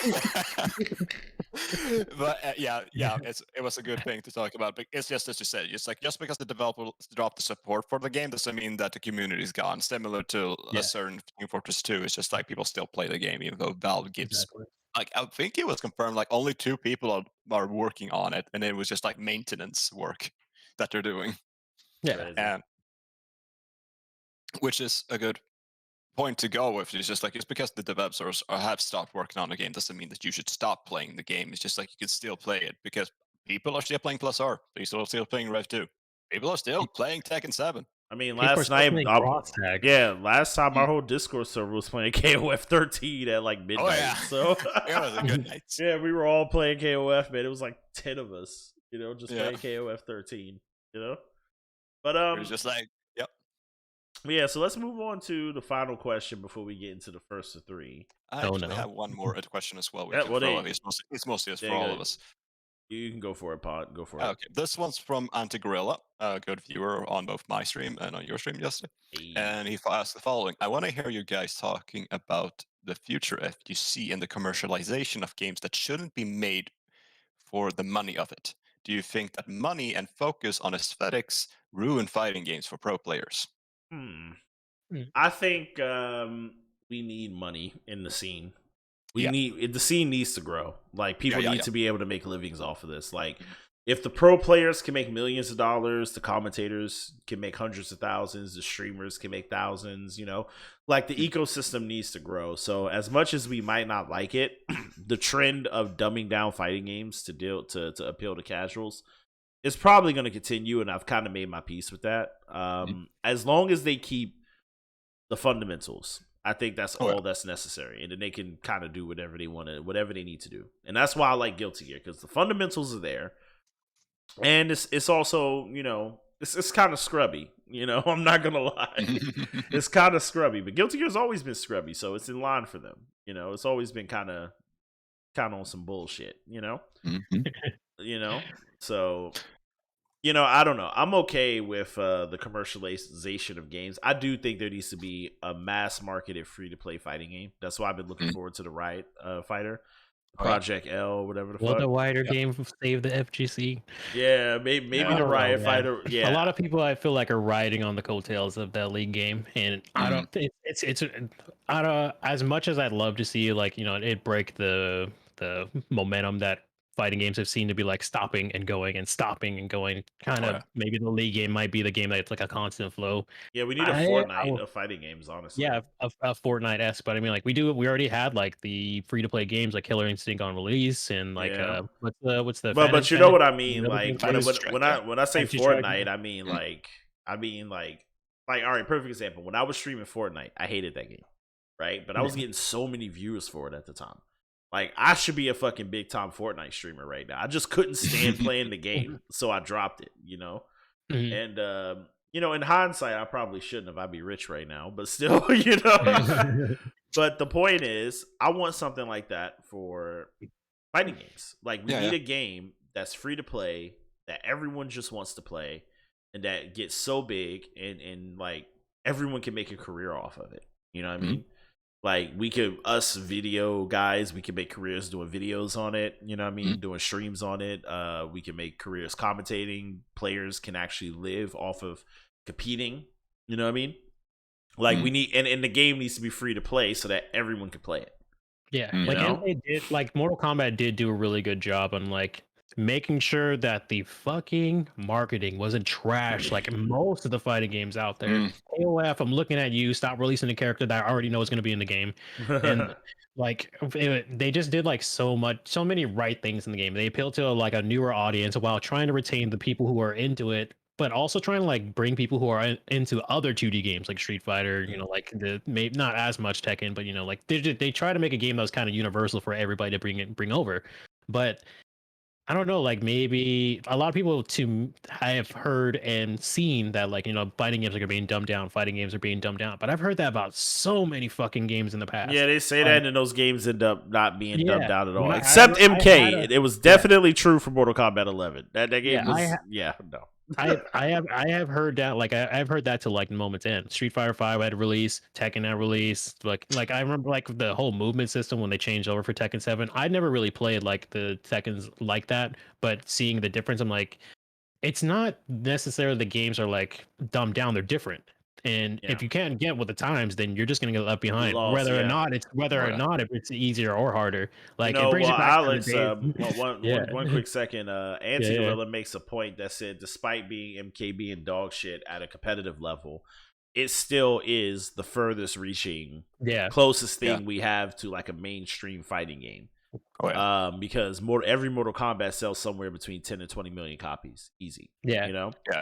So, is that worldwide or is that mainly in America? I would say it's mostly worldwide except Asia. Because in Asia they don't play Mortal Kombat. I don't think. But I know in Africa, like Mortal Kombat was so big that there was an African scene for it. Like I was talking to people from South Africa, Zaire, Zimbabwe, fucking North African scene, Middle East scene was huge. Russian scene is still fucking playing that game for some reason. They don't want to play nothing else. The Russian scene, they're still over there. Like I talk to them sometimes. I'm like, man, I'm Big like, Daddy does bring up a good point. The single player content is really good in MK. That's the only reason why I play MK personally. Like I'm like, single player content is story. I'm in and I'm out. Guilty Gear, hell no. The story, the towers, the story, the towers, the collectibles. Like I spent a good couple of 100 hours just on the single player content alone, and I have told people, I said, as far as those things go, NRS got that shit on lock. Like the cosmetics, the DLC, the hype, the graphics, everything is great. If they could just give us a little bit of fundamentals, just a little bit, Like, let me anti-air. If you ever played MK, you know that you cannot anti-air in MK. Just let me anti-air these people, please. But see, that's what the scrubs like. That's what the casuals like. Right? Yeah. Like, they want to be able to jump. Conquest. Oh my god! In Mortal Kombat Deadly Alliance, when you build your own character and you're like going around like this entire city, and I forgot what you do exactly, but deception. Yeah, it wasn't. Oh, yeah. But like you build up your own character, and I mean like it's a pre-made character, but you don't know that until the end. I'm not sure. I think it becomes Fujin, but I don't remember who it was. But yeah, but like they've been on that for like a while. But the thing with in comparison to other fighting games, what I've noticed is MK is really good at making you care about the characters. Because you can look at any kids from the 90s and be like, I want to be Scorpion. Why? I have no idea, but I want to be fucking but he's Scorpion. fucking cool. Yeah. Yeah, I remember. But like we used to have fights over who was Scorpion and who was Sub-Zero. Scorpion and Sub-Zero were literally like those two action figures I had, and Scorpion was always the one that won. Like no matter what, like he threw out the biggest move. No, he won. Like I don't care what it takes. But when it comes to like Ryu, Ken, like you have like the notable characters, but like it's for Mortal Kombat, it's almost like the entire cast. Like if you ask normal people, they know who like well I already forgot the name right off the bat. Sonya Blade, Jax, Cyrax, Smoke, and anybody who sees ninjas nowadays will relate it to Scorpion or Sub-Zero. Yeah, or Mortal Kombat in general. Yeah. Or Mortal Kombat general, or just gore. Period. Can we universally agree that Cetrion is a terrible character? Yes, but this is a thing. This is a thing that I knew as I was playing MK. MK reaches a wide variety of people because you don't need to know how to play fighting games to win. I can see it. I can see it for sure. You need to know how to play fighting games if you want to beat the people who don't know how to play fighting games. That's the way the game is balanced. It's actually balanced around the less you know, the better you're probably going to do. The more you know, the harder you're going to have to work to overcome the people who don't know. But the I guess their logic is if you're good, you're going to take the time and figure it out anyway, right? Mm-hmm. And we did, so there's no issue there. It's just and that's why I said I've come to peace with this after seeing Guilty Gear change into what it is now. And then also seeing Melty change into what it's about to be. And I'm like, okay, so this is just where we're going. This is just how it's going to be. Might as well stop bitching about it. Might as well adapt. Yeah. Got to adapt to the mix-up now. Exactly. that's the one thing, like, I probably, like, one of my biggest pet peeves when people do say the game is too easy, yet still can't win. But it's like, that's probably, like, one of my big, like, you see that a lot when people would just, like, what's the game? Like, I'm trying to think of a game that could probably come out easy. I guess you could say Street Fighter 5, Crush Counters, and when that kind of system got implemented, like a lot of people were like, well, this is baby shit. Well, why aren't you winning? Yeah. Like, okay, if it's easier, then you should be doing better, right? Like I get, like I get, like the other player has the same opportunities now, but you should know how to get away from those opportunities then if they're so easy, right? Yep. Yeah. That's the logic. You can't talk shit if you get hit. That's why I used to talk hella shit. I used to be like, nah, you see this dive kick, you're about to get hit by it. And then if people don't know that shit's like plus on block, and you throw anything after. So are you telling me that they didn't know that you were plus? They did not know I was plus, but I should let them know. I'm just gonna clip you saying the fucking I'm plus. Sonic Fox said, hold on, Anti-Gorilla said Sonic Fox said the MK is so hard at a top level because it's so easy at a basic level. Basic level, yeah, that makes sense. I mean, that's the same thing that I'm saying, right? It's like it's so easy, and we've seen so many pro players say this, and I've talked to so many high level players in MK who say the same thing. It is so easy for someone to beat you in that game. Yeah. That you literally gotta be fucking 10 levels above them, knowledge wise, just to be able to stop them from scrubbing you out, Yeah. We need that fighting game Super Smash concept where like it's simple for like the casuals to super enjoy and have a wonderful time, but once you get to that competitive level, like it's a whole nother level. Yeah. Oh yeah. Like that's one thing. Like I personally don't play Smash, nor am I like a big fan or anything, but I can respect that where they like care for both audiences without them even fucking knowing. They're just like, hey, let's give them some good buttons and a wave dash and let them figure it out. Like, but we don't have a fighting game I think gets there quite yet. EMC4 says Street Fighter Cross Tekken was like that with the gem system. I don't know. but I Yeah, I didn't get never too much played into it. that game. I never played that game, so I can't speak on it. But Yeah, same. you know, And that is- I just feel like this is just where things are going, and we might as Yeah. well just suck it up and deal with it. And hopefully, our games will sell better, so Mhm. that everyone in the scene will do better. You know? That's a good point. I can agree with that whole thing as sentiment as well, since that we need to kind of like reach out and get more audience members, and therefore streamlining and making more easier would be a good idea. While also making a little bit on the higher end be a little more difficult. If you say like if you want to be the very best, like the no one ever was, then you should be very prepared to actually put more effort and work into it. To As get in there. this, yeah. So instead, like at the start, it was just like, oh, this is a fun fighting game that me and my pals can play as we get drunk and messed up on a Friday night. And then it's just like, actually, I want to go hardcore into this. And then it's just like, that's when you open up all the opportunities and exploits and seeing like, okay, I can do these things. It's very difficult. And I also might need to change the type of controller. Like, oh, instead of going for a pad, which can break my thumbs, I actually go with a stick instead, maybe because then I can do my inputs more precisely. Yep. So what it goes into is that we might actually have a scenario where it becomes similar when Capcom released Street Fighter 4, where it's just like, hey, we're making special editions where you can get this really cool stick that Mad Cat supplied us that you can take with you and then learn how to use a stick at the same time as you're learning Street Fighter 4. And that's how we might see in the future as well. It's just like, hey man, don't forget to purchase Melty Blood Type Lumina 2, where you can buy a fit box as well. But for the collectors. I'm also gonna say, I'm gonna add one thing to that, Pond. I think Mhm. that no matter how big fighting games get or how big esports gets, I think one thing that people need to remember is that it is the community that makes these games. Yeah. Like, and the developers know that. Like, you cannot separate fighting games from the community. It's like I said, like, No. fighting games are one of the few games where you actually need people to tell you how to do stuff or to help you. Exactly. Like, you can't, like, you can learn on your own, but this is also a game where not only are you playing against people, but you need other people to learn from, and you need other people to help you progress through the journey. You know what I mean? It's not a single player experience. It's a community experience. Like, so even though we're fighting each other, you know, even though we're fighting each other, what the fuck is upload BD retry? What the fuck? Anyway, I'm trying to open Strive. The server boss is losing his mind. I don't know what's that about. Gotta hit that Tonkeki mod, man. Yeah. So moving on. Point is, it's crazy because at the without the community, if let's say esports gets big and they say no more open tournaments, invitationals only, I think it'll die pretty quickly, right? Oh yeah. The scene will die, games will die much faster because without the community, like esports and the community have to go hand in hand. Like you can't remove one from the other. So I think Do they though? I mean, they kind of do. Holy. Like even in other games, they need the community, right? Like they can't not have the community be involved. You know what I mean?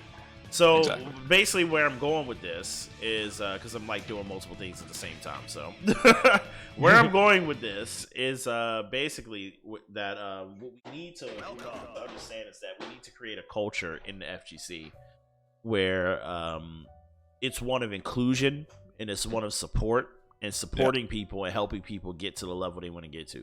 Whether that's if they just want to get good enough to play the game with their friends or if they want to win Evo.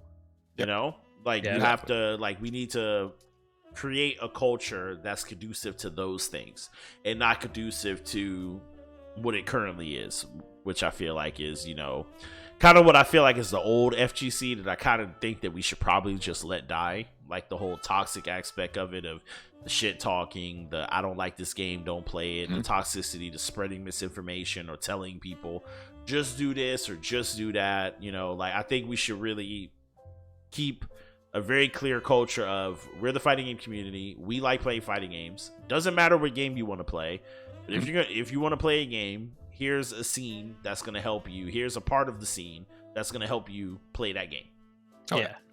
One thing, like it also comes down to like how for a long time I never really considered myself a part of the FGC. I interacted with it a lot, but like I never considered myself as like the person in there like yet.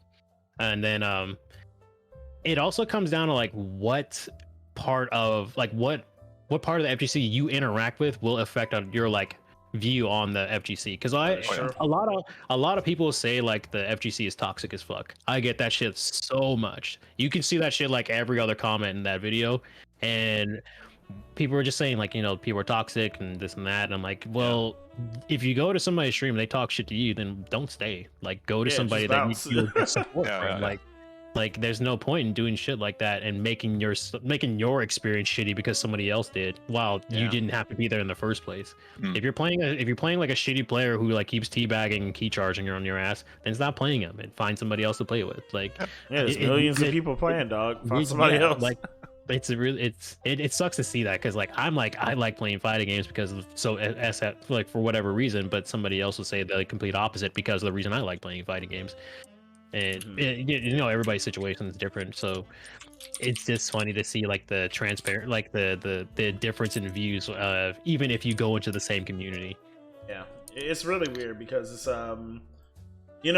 there's of course there's I'm talking about the idealist aspect of the FGC and what I would like to see, but people are also people, and people have varying states of mind and things like that. But I think that as the type of gatekeeping we should be engaging in is gatekeeping those toxic motherfuckers out and bouncing them out of the scene. Yeah, that's what I think. Keeping those grapple players at bay. Yeah, exactly. No grapplers, bro. Grapplers. The fuck, you play pot, dog? No fucking grapplers, please. You're playing pot. Get out of my dirty. And you're not welcome in this community. And everybody's welcome. Besides that. Yeah.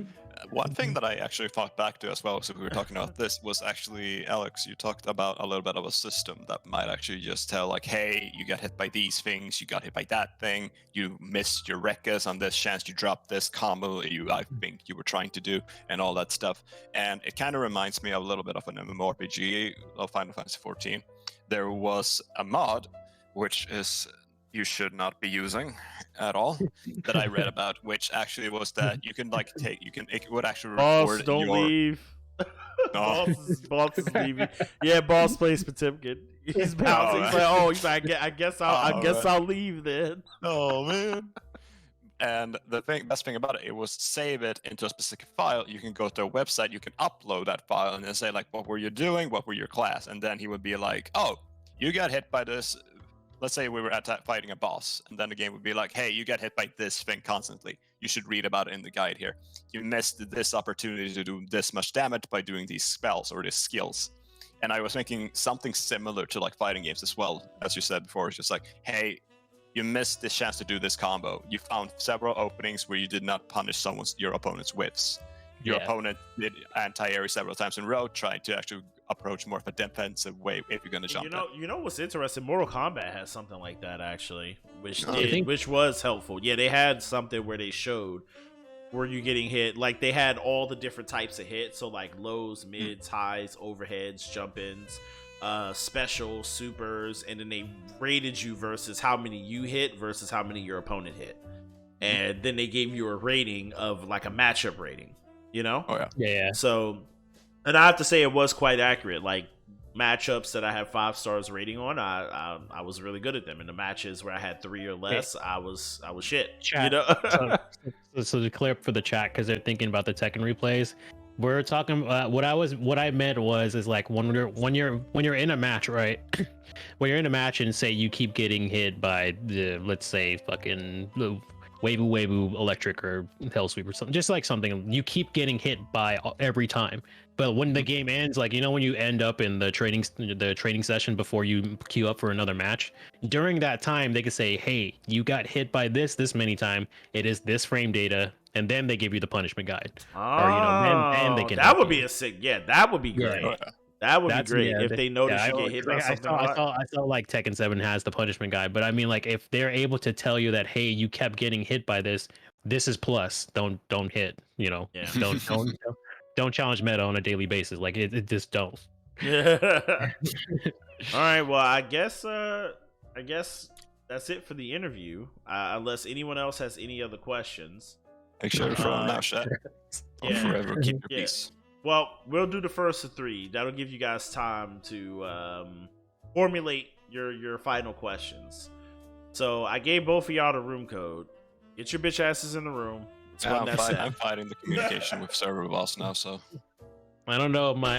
I'm sick. My hands don't work. My feet hurt. Plus frames aren't real. All right, so I'm gonna switch the screen over to the versus screen. All right, all that nice stuff we were talking about, it's out the window. It's time to it's out the window. Fuck all y'all. You about to get washed. Hold these plus frames. Like, Oh boy. With that being said, I'm about to wreck your shit and then geek the gatekeeper to make sure that you little loops will not get in. Don't you guys just want to play Dead or Alive 6? The My best favorite 3D thing to fighting hear is, game? but I was plus. Yes, plus. See, I have a thing called plus frame mentality, bro. That's what I think. It's called plus frame mentality. You might not actually be plus, but you're moving and playing as if you are, and your opponent catches up on that. That's the Satsui no Hado, dog. That's the horror. You ever play against someone who, like, you just know, like, you press forward and they just like stand there and you just know that they're just waiting to wreck your shit, you know? Yeah. And then you I just have back. no idea what they're talking about. It's like those animes. It's like you step forward in a fight, you're just like, oh, you know? It's like, oh, and then like everything gets dark. You're like, what is this aura I'm feeling? And then you like back up, and then you're like, I gotta scan them. You know, that's literally what it's like. Why are you not respecting? Meta would be doing plus frames 4 times in a row and still complaining people are pressing out of it. Yes. So C4 has a question. We're gonna get to that in the second C4 after the first 3. So I'm gonna go first. Why is this Maturino still up, bro? That was from like last week, bro. Damn. All right, there we go. Oh my god, come on, server gods. No, with servers. links are fine. We'll look at links in a bit. We're gonna do this first though. You guys can sit here and enjoy the smooth jazz of my lobby music. Wait. The Game one settings. time I don't load through Totsugeki mod. Bruh. Why? See, I'm not using a mod because the last time I used a mod, it fucked my game up, like, bad. But I loaded my game up a while ago, so. He's like, I was prepared for this. I OS it. See you around. You're off the day drink and go to a stand-up show. Nice. Hey. Listen, day drinking is the best drinking, bro. I stayed up till 3 a.m. last night playing Overwatch. I don't know, man. I was playing. I'm not gonna lie. I was playing out of my mind last night, man. I was headshotting everybody with Soldier. Like, it was crazy. That's how it was last time I played Apex. I actually won on stream last time with like 12 with 2,000 something damage. Oh my god, Jesus Christ! Broken. Yeah, when I saw your Apex footage, I was like, oh wait, man, this is kind of nice. That was people in the comments were like, man, you're good at fighting games in Apex. I'm out. All right, let's do this. First, a 3-time pot. You're gonna commentate, or you spectating? Let me just double check my inputs, stuff like that. Okay, let me see here. Wait for an opponent. Spectate the match. Oh Let's shit, see we if already started because we're bad. Oh, look at that move. Very impressive. It seems like Juste is that still bird is doing exactly what he should be doing. Yes, he's still doing his always on. All right, we're gonna test. I'm gonna test you. Oh, you didn't press. I'm delayed, so I'm going to be streaming, so you're getting an even more delay right now. Good amount of pressure right now, Alex, pulling out at this whole thing. Keeping more balance to it, Juste getting a few strikes in there. Applying a whole lot of damage on that corner. Because, you know, he's always plus. Alex getting a good cross-up, dealing more damage into the corner, getting the wall splash. Very good amount of damage right now, putting them at equal opportunities. Very nice, going back and forth right now. This is what we talk about, neutral shot. We use the super for a second. Ooh, I got shimmy. And then he gets shimmied. Nope. Okay, nice. Very good nights there. Back and forth, good with the second edge. Very close. Good overhead. Sadly, locks. Let's go. Like that. That was close. Oh my god. Very nice.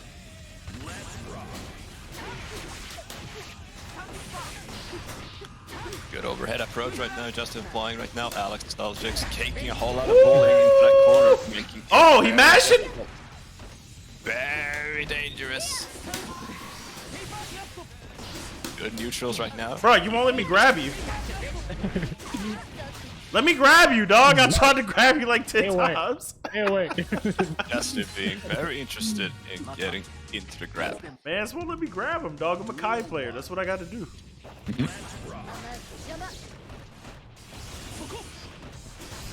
Very good building. Good neutral from both these players. Get a little poke from Juste, but Alex managed to keep up. Gold burst from Juste Meta, very nice. Go to TP right there, applying more pressure, hopefully. Getting into wall splash. Nice building out there, saying, bro, get off me. Good TP. Very good burst. Oh, gets caught by the Sacred Edge. Not really good right now. Getting in trouble. Bam, bam. Good damage. Good block. Very good setting up right there. Bam. Bam, bam, bam, bam. Good setting up. Keeping more pressure right now. Gets grabbed on. I really thought you were going to press something, bro. Alright, watch this. What's up, Punisher? Good. Bruh. Oh! A whiffed super, yet no punish. Oh, it does. Never mind. Oh, another one. Goldberg. Ooh! Very good. That was Good. More sick! stuff right there. Whoa, damn, Mike. That was sick! I'm not even going to sick. cap, bro. That was hot. That was hot. Oh! Oh, very nice. Okay. Dodge right Alright, we baiting. there. Bar slash, dealing more damage into it. Bam, bam, bam, bam. Good pressure. Good pokes. Very nice.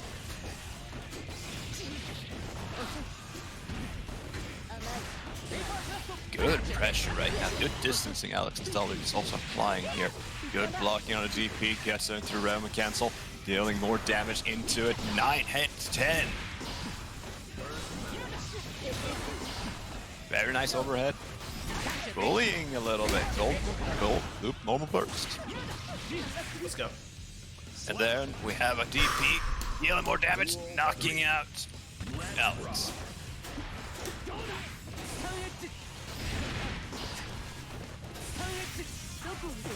Good setting up right now. Deal a little bit back and forth right now between these two. Tries to get an approach. Good setup right now from Alex. Applying more damage as it goes. Nice dodge. Dealing more damage. Can't go anyone's way right now. Bam, bam. Nice response to that DP. Sadly, no follow conversion. That's not good as the grab gets into it. Applying more damage as it goes. But then, no. More bowling in the corner is a good grab. Can we get it? So very nice. Very close. Oh, man. That must be the let's go, so to say. And that must be that. Oh, so what is that? 1-1? 1-1. It's All right. 1-1.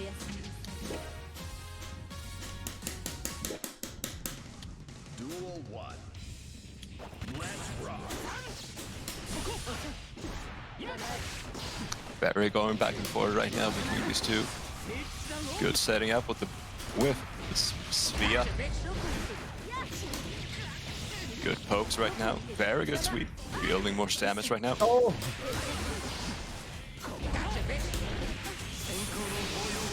Confirm moves! Right out and Lightning Eagle! Ooh, damn. Very nice. Dealing a lot of damage right there. Taking it down for Nostalgix down to 20. And very dangerous play going on here. Oh, man. Woo. Another set point for Juste getting close by right now. Alex Nostalgix doing their best right now to understand what's the plus for million. Nice. Here. Oh, very nice counter. Good small conversion to go with that as well. Run up of grab. It's just the meta speciality. The Narcisse Oh, time. wow. Nice wake up super. Connecting, getting a counter, dealing good amount of damage. Got to do Smeedy there. Very good with the damage going in. Bam, bam, bam. Setting up.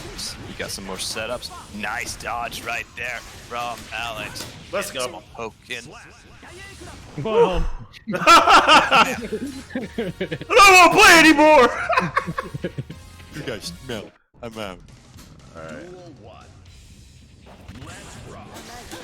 Ooh! Ooh! Okay. Ooh, Nice man, burst. my goodness. That was supposed to be a gold burst, but you fucked it up. I tried a Korean backdash. See. A good attacks. Counters. Getting counters like crazy. Had a feeling himself. Oh yeah. Alright, we're not gonna fuck that up this time. Oh shit. Very nice overhead attack from Alex Nostalgix there. Yielding more Nice. damage right into the corner. Very good setting up. Very nice smash. Bam. Ooh, let's go. Oh, that's not correct. I can't do it, guys. 2+. Ooh, oh, I got grabbed. Allow it. Bruh. Very nice, Oh, bro. Foozies? Oh, okay, we getting schmicks. Okay, oh, I'm getting schmicks. Oh yeah, this is what you practice. This is why you play Tekken, guys. You get those techniques down. Ooh, scoop. Hit by that, not scooped. Another scoop.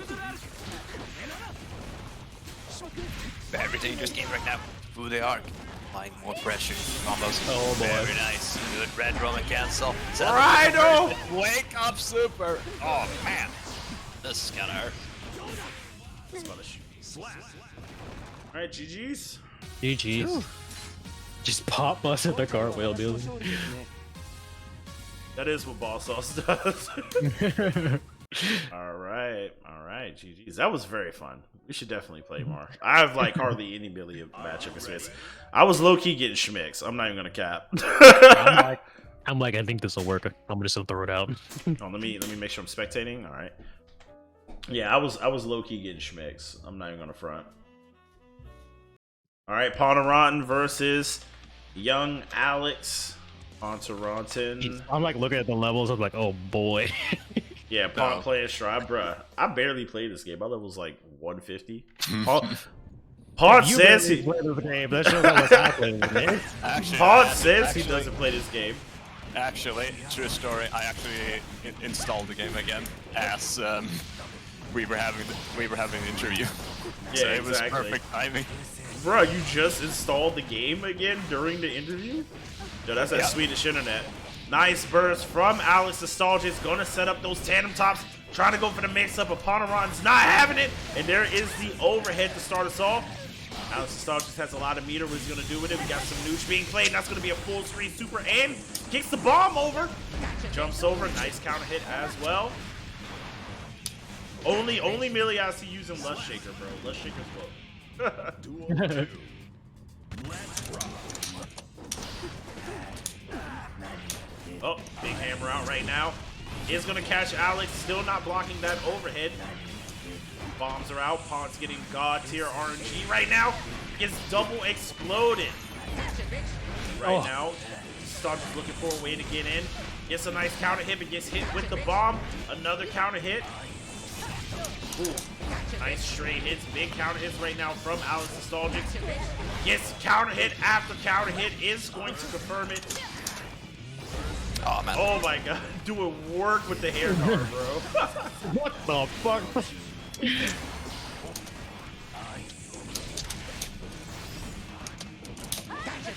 Very nice from Ponteronten. Got one round apiece. Pont with the pimp false color. Nice counter hit. Going for full screen hair card. Nice jump in. Double air dash, but false can low profile. Ooh, nice jump on the proximity grab. Very, very nice. Yo, a low that hits high. Imagine. The wake up throw. ED6H as well.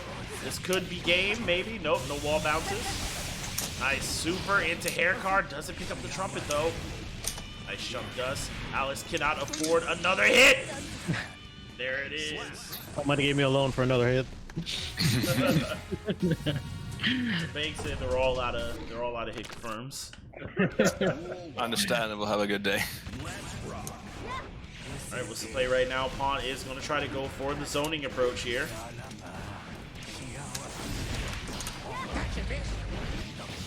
Boss says insurance rates are going up. Oh boy. Was that a block gold burst? Sorry, I was in the middle of reading chat. Nice It counter was a hit. burst with another burst. That Nice did hit later. punish. Let's go. Nice counter hit into RC. Are we going to get wall break here? Yes, we are. Ponteronten has a lot of meter. What is he going to do with it on the other side? Super! I knew it. But why? Why the knee? What? Oh, nice clash cancel. All calculated, right? All part of the plan. Ooh, big counter hit. Gonna get those pickups. Wall break possible.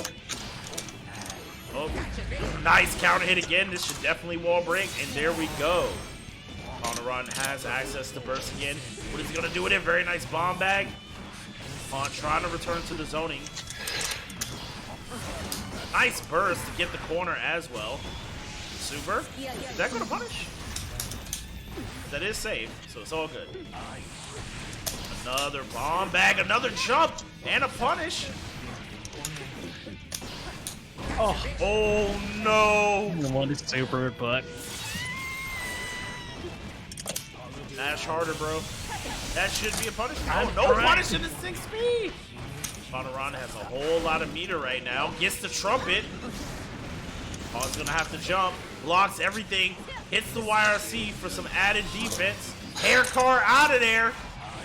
Oh, nice punish! And the counter hit, and Alex is gonna take it.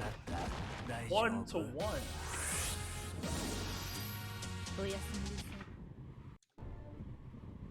Oh, close set, boys and grills. Close set. Oh, nice roll through. I still call it the roll because I'm a boomer. Right, Pawn's just gonna use this opportunity to throw out hammers.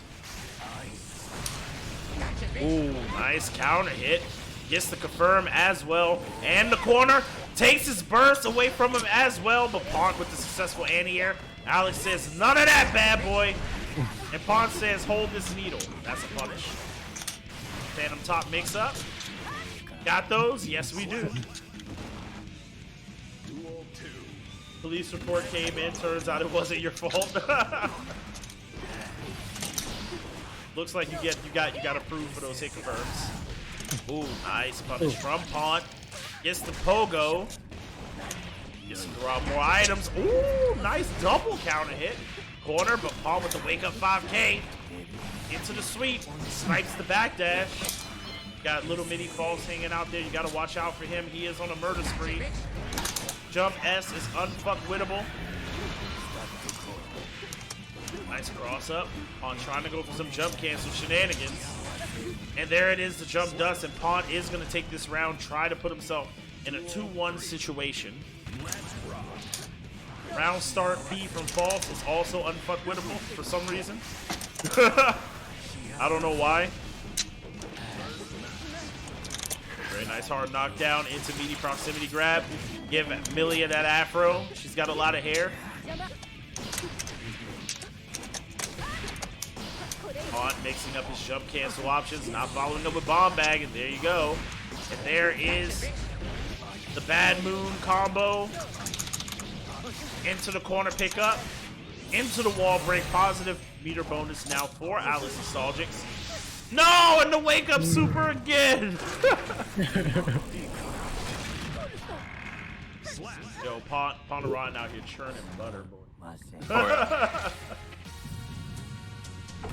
Alright, so I got that's gonna like be 2-1. I got a full set of pancakes over with this mix.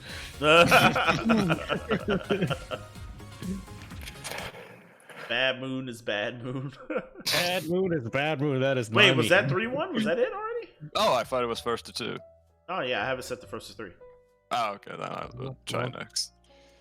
And I'll stand by again. Anyway, my daughter's at karate, by the way. My daughter's now taking karate classes and guitar classes. Oh God boy. damn. Yeah.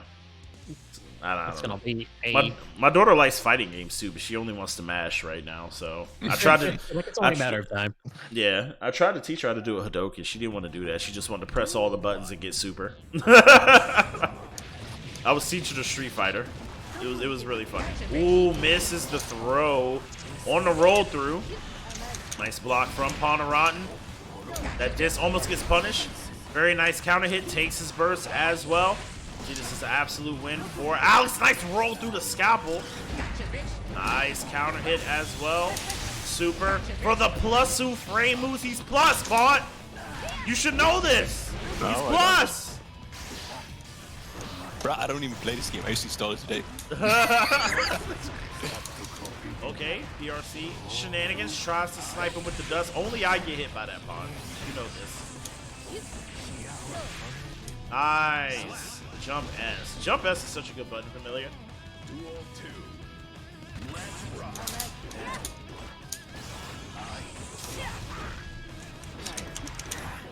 Yeah, that's real talk, boss. Knowing how to do a DP made you instantly better than everybody you knew. You know? Ooh, nice counter hit. Good challenge from Ponteronten, but right now, Alex has the throw. But it's not going to matter. This throw might be gone by the time this combo offensive is over. Nice goal burst, though. Excellent challenge, and that's going to be a punish. All right, Afro's gone. Alex did not get his hair turned today with the hot comb. Ooh, super. Let's go. Hey, you're not the only one that does wake up super spawn. What time is it? Super time. 2 to 2 time. Time. 2 to 2 time, bro. Ooh, huge counter hit. Alex Nostalgix got the download right now. And there we go. Wall break, big damage. Who said Milia don't got damage? Yo, the walk up. 5K. Turbo falls out of it. Go. Ooh, the air dash shimmy. You got those, Alex? Okay, I see you. Ooh, big counter hit. Full combo. RC. First safe route. Trying to bait. Alright, has to RC to stay safe. Good block on the dust. It seems like I'm the only one who gets hit by dust. No one else gets hit by it. Good block on the burst. That's a punish it though.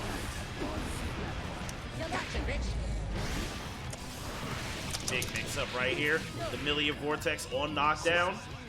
Alex Nostalgix now 1 round away from winning against one half of the commentator duo. Oh, nice counter hit, but mini falls is gonna save Pont. Nice turbo fall through 6 feet. I mean, not turbo fall roll, sorry. Oh, nice dash in. Oh, that's gonna be a punish. Yep. Cross up, cross under. Oh, he got those. He got those, chat. Ooh, double air dash. Ooh. Go.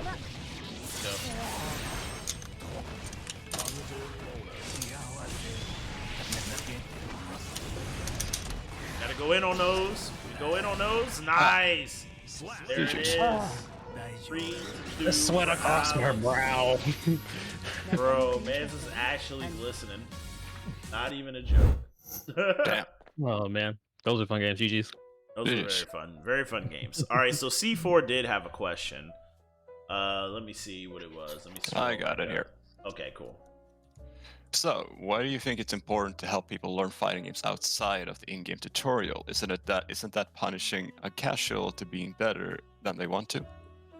If the rewards are there for like, so the way I look at it is for a Tekken example, like obviously Tekken play Tekken, but like the money system could have been used in such a better way. Like imagine if you were to get these super unique skins, and if you finish this like punishment guide after your match, you'd be rewarded for it. The problem is like when you do learn something that's in the game, they don't reward you very much for it. Like especially like the tutorials for Strive, which this time around are pretty trash. They literally tell you to pick your character and you do low like 5 times and that's it. Like that's all you get to learn with your actual character.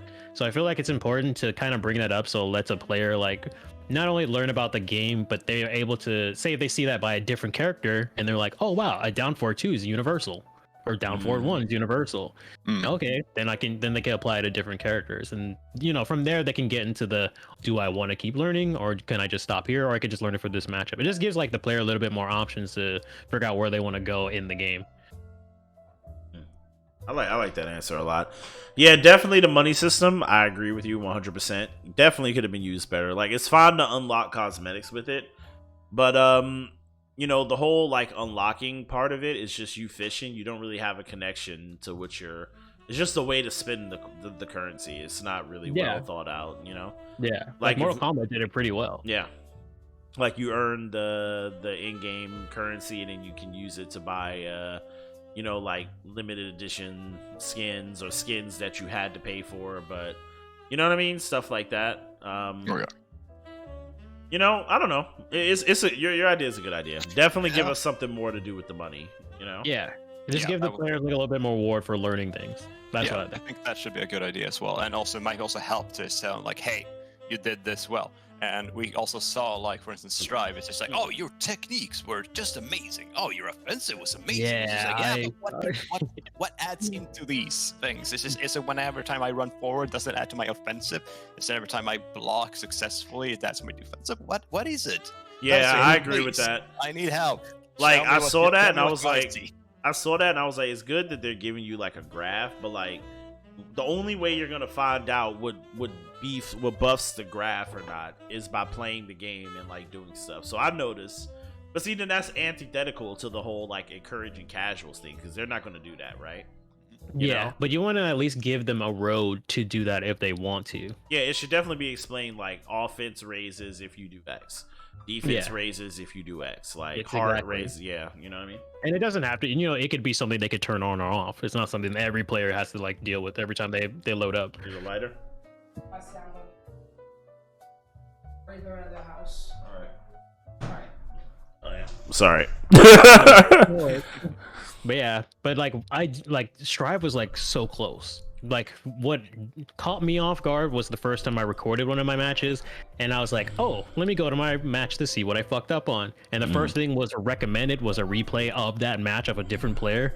Like something like that is so like useful, because then like they guarantee like your character wins, but sometimes it's pretty jank, I'll be honest, but you still get that opportunity to watch another player deal with a different matchup. And I don't know why most fighting games don't let you rewind, but yeah, that's weird. Yeah, but I was like, okay, but it's there. Like if I want to go back to it, I can find another replay. And I think like they have an idea, but I don't think they just have a plan to implement it yet.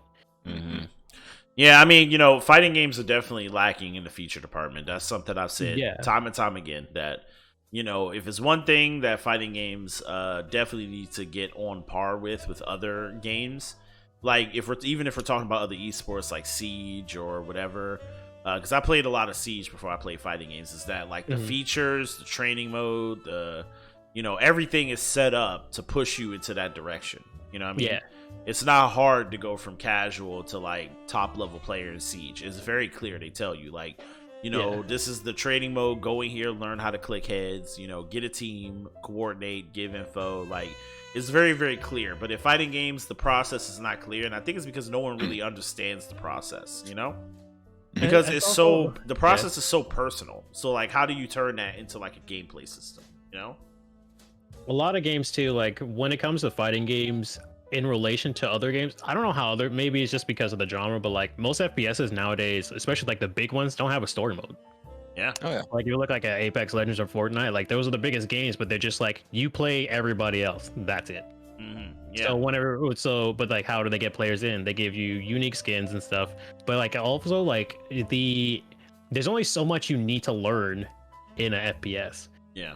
In order to just enjoy the game haphazardly, compared to a fighting game where like you can literally jump. Like I jumped into my first Jackal match and I don't really remember that match at all. when it comes to like a FPS or just other genre, maybe it's just I don't know. Like I don't think fighting games has found that secret sauce in order to. They can have like a limited amount of options on how to present the game to a player, but it's trying to find out that balance of keeping the player interested in what they have to offer. Mhm. Yeah, that's very It's like interesting. because people were talking about like all these story modes or shit. I was like, bro, Apex has nothing. You Yeah, literally they tell, just jump in and they tell their battle story royale. mode through YouTube, which I think is Yeah. actually a better way of doing. It's I sick. think It's we what should. Overwatch did. Yeah, I think we should Yeah. just cut story mode from multiplayer games and just do that shit on YouTube as something outside Yeah. the game because I love that. Unless it's Halo. Halo. Yeah, gotta keep yeah. Halo, you gotta keep it. yeah. But Some games you gotta keep that, but yeah, but the Yeah. multiplayer, like massively multiplayer games, Yeah. you definitely got to have the story outside the game because Yeah. the meat and potatoes of the game has to be refined in a way that pushes people down that gameplay loop. Mhm. You know, you would say there's no correct way to play fighting games. You can be perfect at anti-airing, but if you play someone who doesn't jump at all, it doesn't help. Yeah, exactly. Yeah. So I mean, we could theorize about this forever, but it's there's no like solid solution for it. It's something that we'll have to figure out as time goes on. I think fighting games are getting to a point where developers are able to experiment and get away with a lot more stuff. I mean, if you look at Tekken 7, Leroy, Falk, Lydia, like everybody hated them, but you don't hear them as much anymore because people have learned the matchup. And yeah, there's still strong characters. I'm not going to deny that. That's for sure. But Tekken's like, hey, like Tekken 7's at the closer end of its lifespan, and Tekken 8's right around the corner at this point, probably, or we hope, but maybe they're trying out different archetypes. What people like, what I didn't realize with Falk is like he does have 2D elements where he charges his moves and gets an unblockable move, which is like a lot. And I didn't think about that till I was like, are they like trying to prep for something here? Because I never thought about it that way until you play some other game and you're like, oh wow, you can charge up an unblockable. Mm-hmm. But I'm interested to see probably where it not goes. Tekken 7 selling too well. I mean, Tekken 7 is still selling very strong, so we're probably not going to get Tekken 8 until like 2030, realistically. Yeah, right. I also don't see like I wouldn't mind just like a straight up revamp like what they did with season 2. One thing that I'm very interested in seeing in fighting games is something like Apex, where you just have the base game and you just keep adding to it.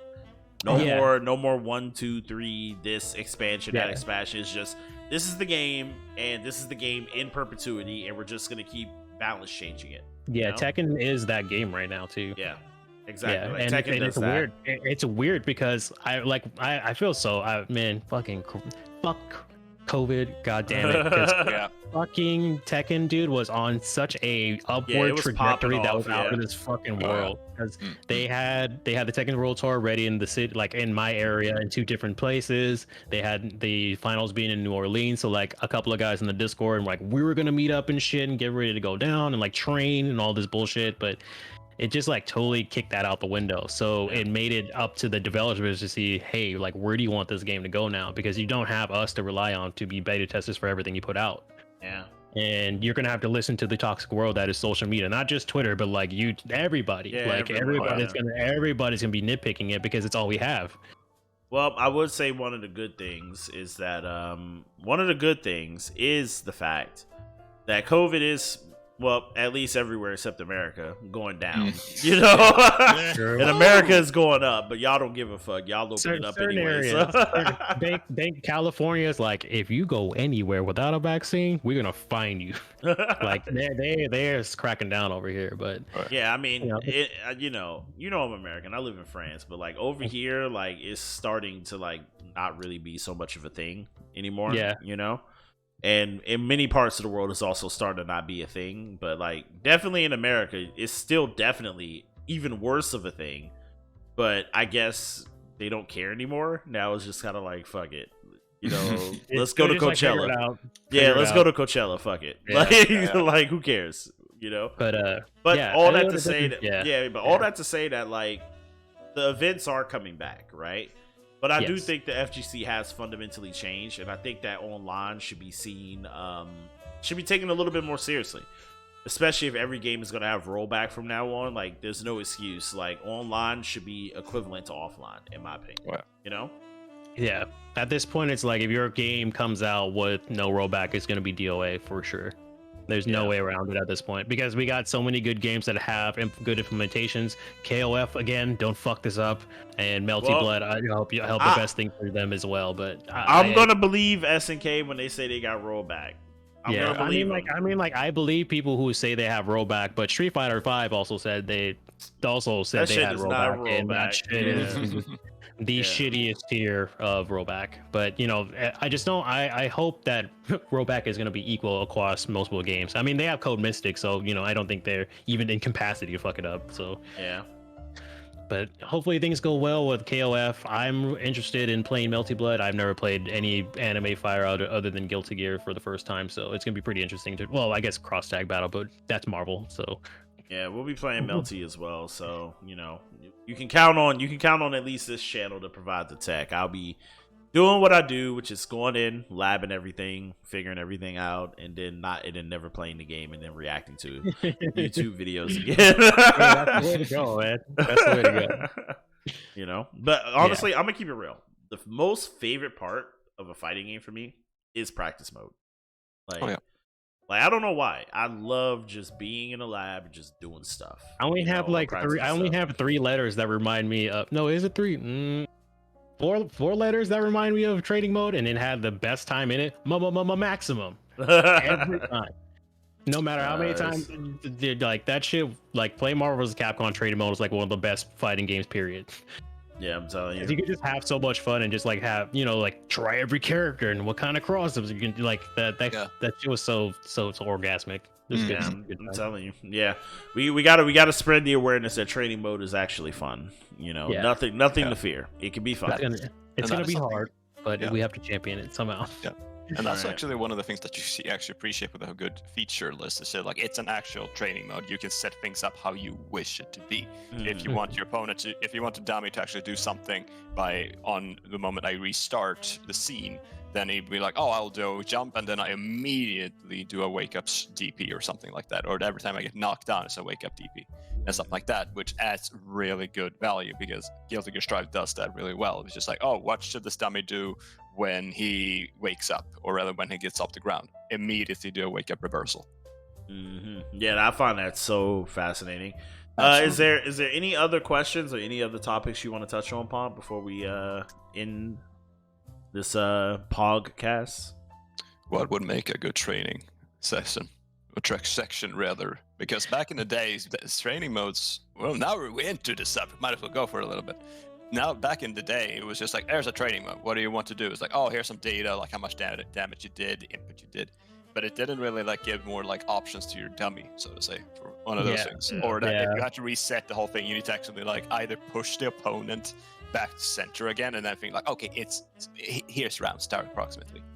Yeah. So we have been giving a lot of quality of life features that have been added over time to fighting games as of late. Yeah, I would say Plus R definitely. Plus R and Mortal Kombat to me have the best training modes in my opinion. Like Mortal Kombat, you have full and complete control over like the whole game in training mode. Like you can set any type of situation up. Plus R is the same. Even though it's a little wonky, but the fact that you can also go into your replays and then use that as a training mode. Like, so, like, imagine, like, in Strive, you go into the replay of us playing, and you see what I do, and then, like, you can now take control and do something else and see what you could have done. You know what I mean? Exactly. Definitely, definitely good training mode. So, I would say it goes back to what we said before. Yeah. Fighting games need to stop worrying about the fucking story and just give us a really good package of single player content, multiplayer content, good training mode, lots of features, full featured.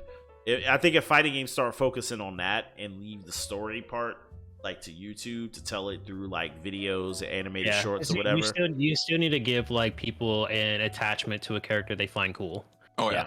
Like there's always going to be that human element where somebody doesn't see a character on the screen and like be interested enough to go into the background of like who that was, and then they can branch off from there. That's why Mortal Kombat is like so good at it, because not only did they make like probably pretty much the best story mode in fighting games so far, they extended the genre from that to their TV series and then to their movie, and then you get more and more people. So when the next one comes out, people are like, "Oh yeah, I saw that movie or I've seen this cartoon series. I'm gonna go back to it." And you know, you got people like I don't know how old you guys are, but you're like, I'm 30, and you see people who get back into it, or 31, now 31 now.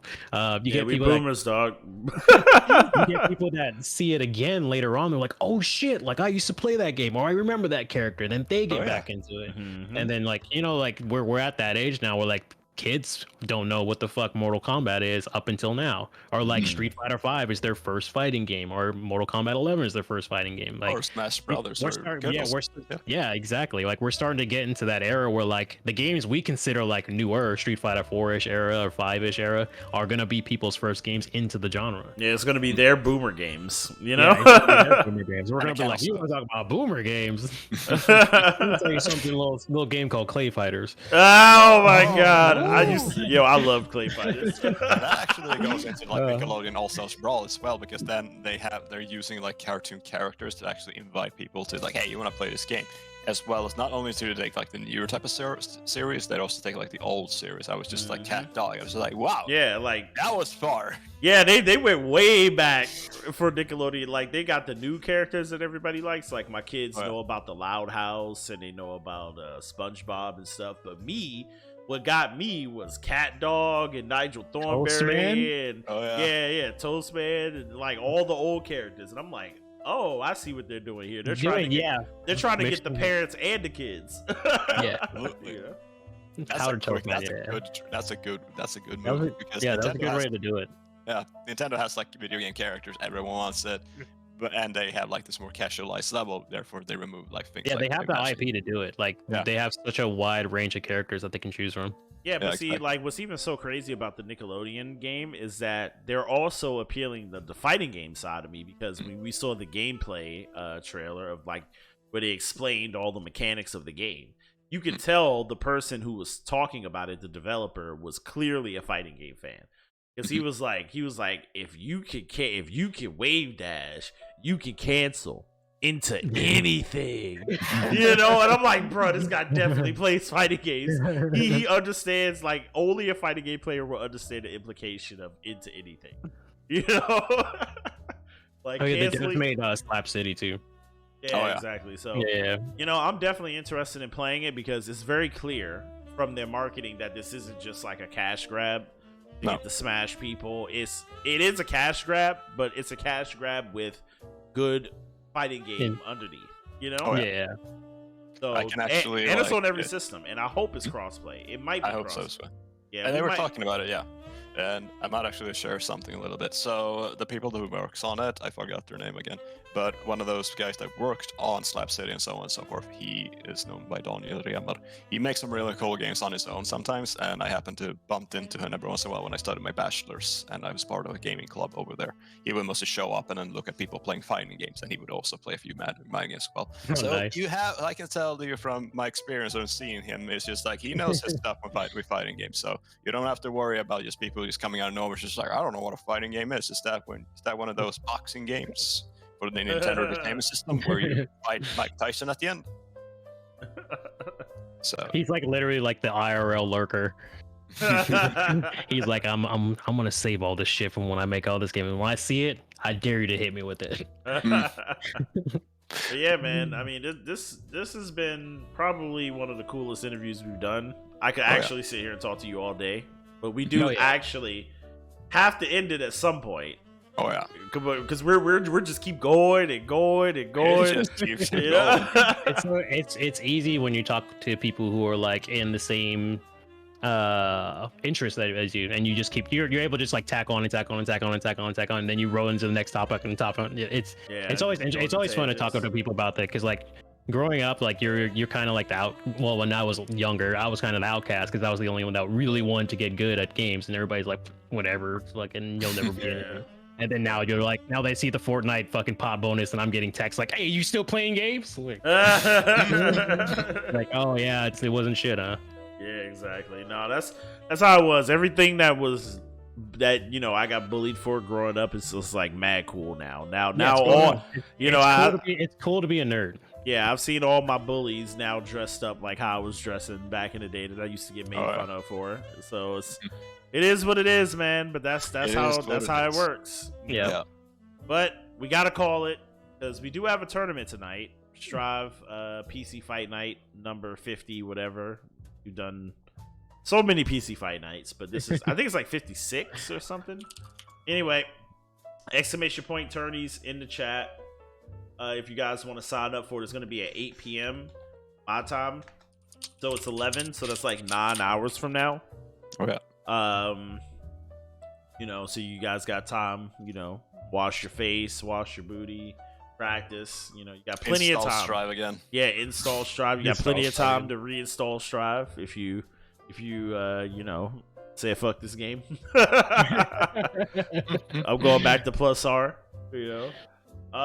Yeah, so make sure you guys sign up for that. It's going to be later on today. I want to thank Pont for being here as always. Always coming through, with the Swedish vibes, and I want to also thank Alex for, hanging out with us today. Of course. Thank you for bringing me out here today.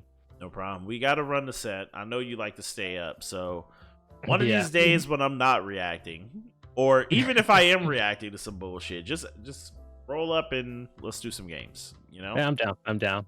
I think Strive will probably is shaping up to be my next Tekken. I'm not 100% sure yet, but I think it is. Yeah, I mean, I personally think this game's going to be around for a while, and I'm definitely going to play everything else, but this is probably going to be my home base for a while.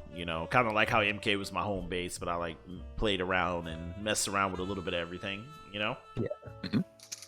So yeah, get meta into Tekken. Yeah, he wants you to make me play Tekken. Now with this fucking netcode. Yeah, exactly. I mean, now with me, you can train Pont. You and Pont can throw some sets together. Man, I'm already trying to learn how to play KOF and Melty and Eunice. Man, it's too many games. It's too many games. Time is not worth anything, right? So I mean, it's fucking dip your life. It always sounds when people used to like, "Oh, no fighting game that I can play now." It's just like, "Hey man, have you tried Melty? It's pretty There's play." too many. Yeah. There's too many. Oh, it made me like this. Have you ever had that sense when you open up your fridge and be like, I could go for something like that? It's a lot of stuff, and you just can't choose. I got nothing. That's what's going on with the fighting in tournament scenario. Oh my I was just like, God. I want to play a fighting game. What do I have? And then you have like Street Fighter, Tekken, Mortal Kombat. I feel personally attacked. It's like when you get up and walk somewhere, you're like, what the fuck was I doing? Yeah. Like, oh yeah, there's fighting games downstairs. I'm gonna go back and do that. Yeah, exactly. Go downstairs and you'll be like, what was I gonna play again? Yeah, there's too many options. Yeah, well, there you go, guys. Make sure you guys go follow Alex on YouTube at Alex Nostalgix on YouTube. Give him a follow. Watch his video. Let's get it up to 1 million views, or 500,000, whatever. Let's make him famous. Get him that YouTube clout. Next video is gonna be tour of my new $5 million mansion. Yeah, tour of the new gaming house, boys. Let's go. I'm stuck where I am right now, man. With that last video, I'm like, so what do I do next? What? I think you should do what you did the first time. Just be you, dog. Yeah, just go for it. That's it. You don't need to rush it. You're literally Core A, since Core A kind of like stopped posting videos now. So he has a video on the way. So he does. We got the secret. We got the inside information, guys. Yeah, Core A's coming back with a video. All right, let's go. He's been running Tekken stuff. Yeah, I've seen the Core A events and stuff in Korea. Yep. Yeah, he's been doing stuff for Brook Invitational. Also, big shout out to Gerald, by the way. He was like one of the guys that drove me to really make the type of content I did. So appreciate you, man. Cool stuff, man. All right, well, that's gonna be it for us, guys. I'm going to probably just end the stream. I don't know. I guess. All right, see you guys. Peace. Peace, guys. Thanks for having me.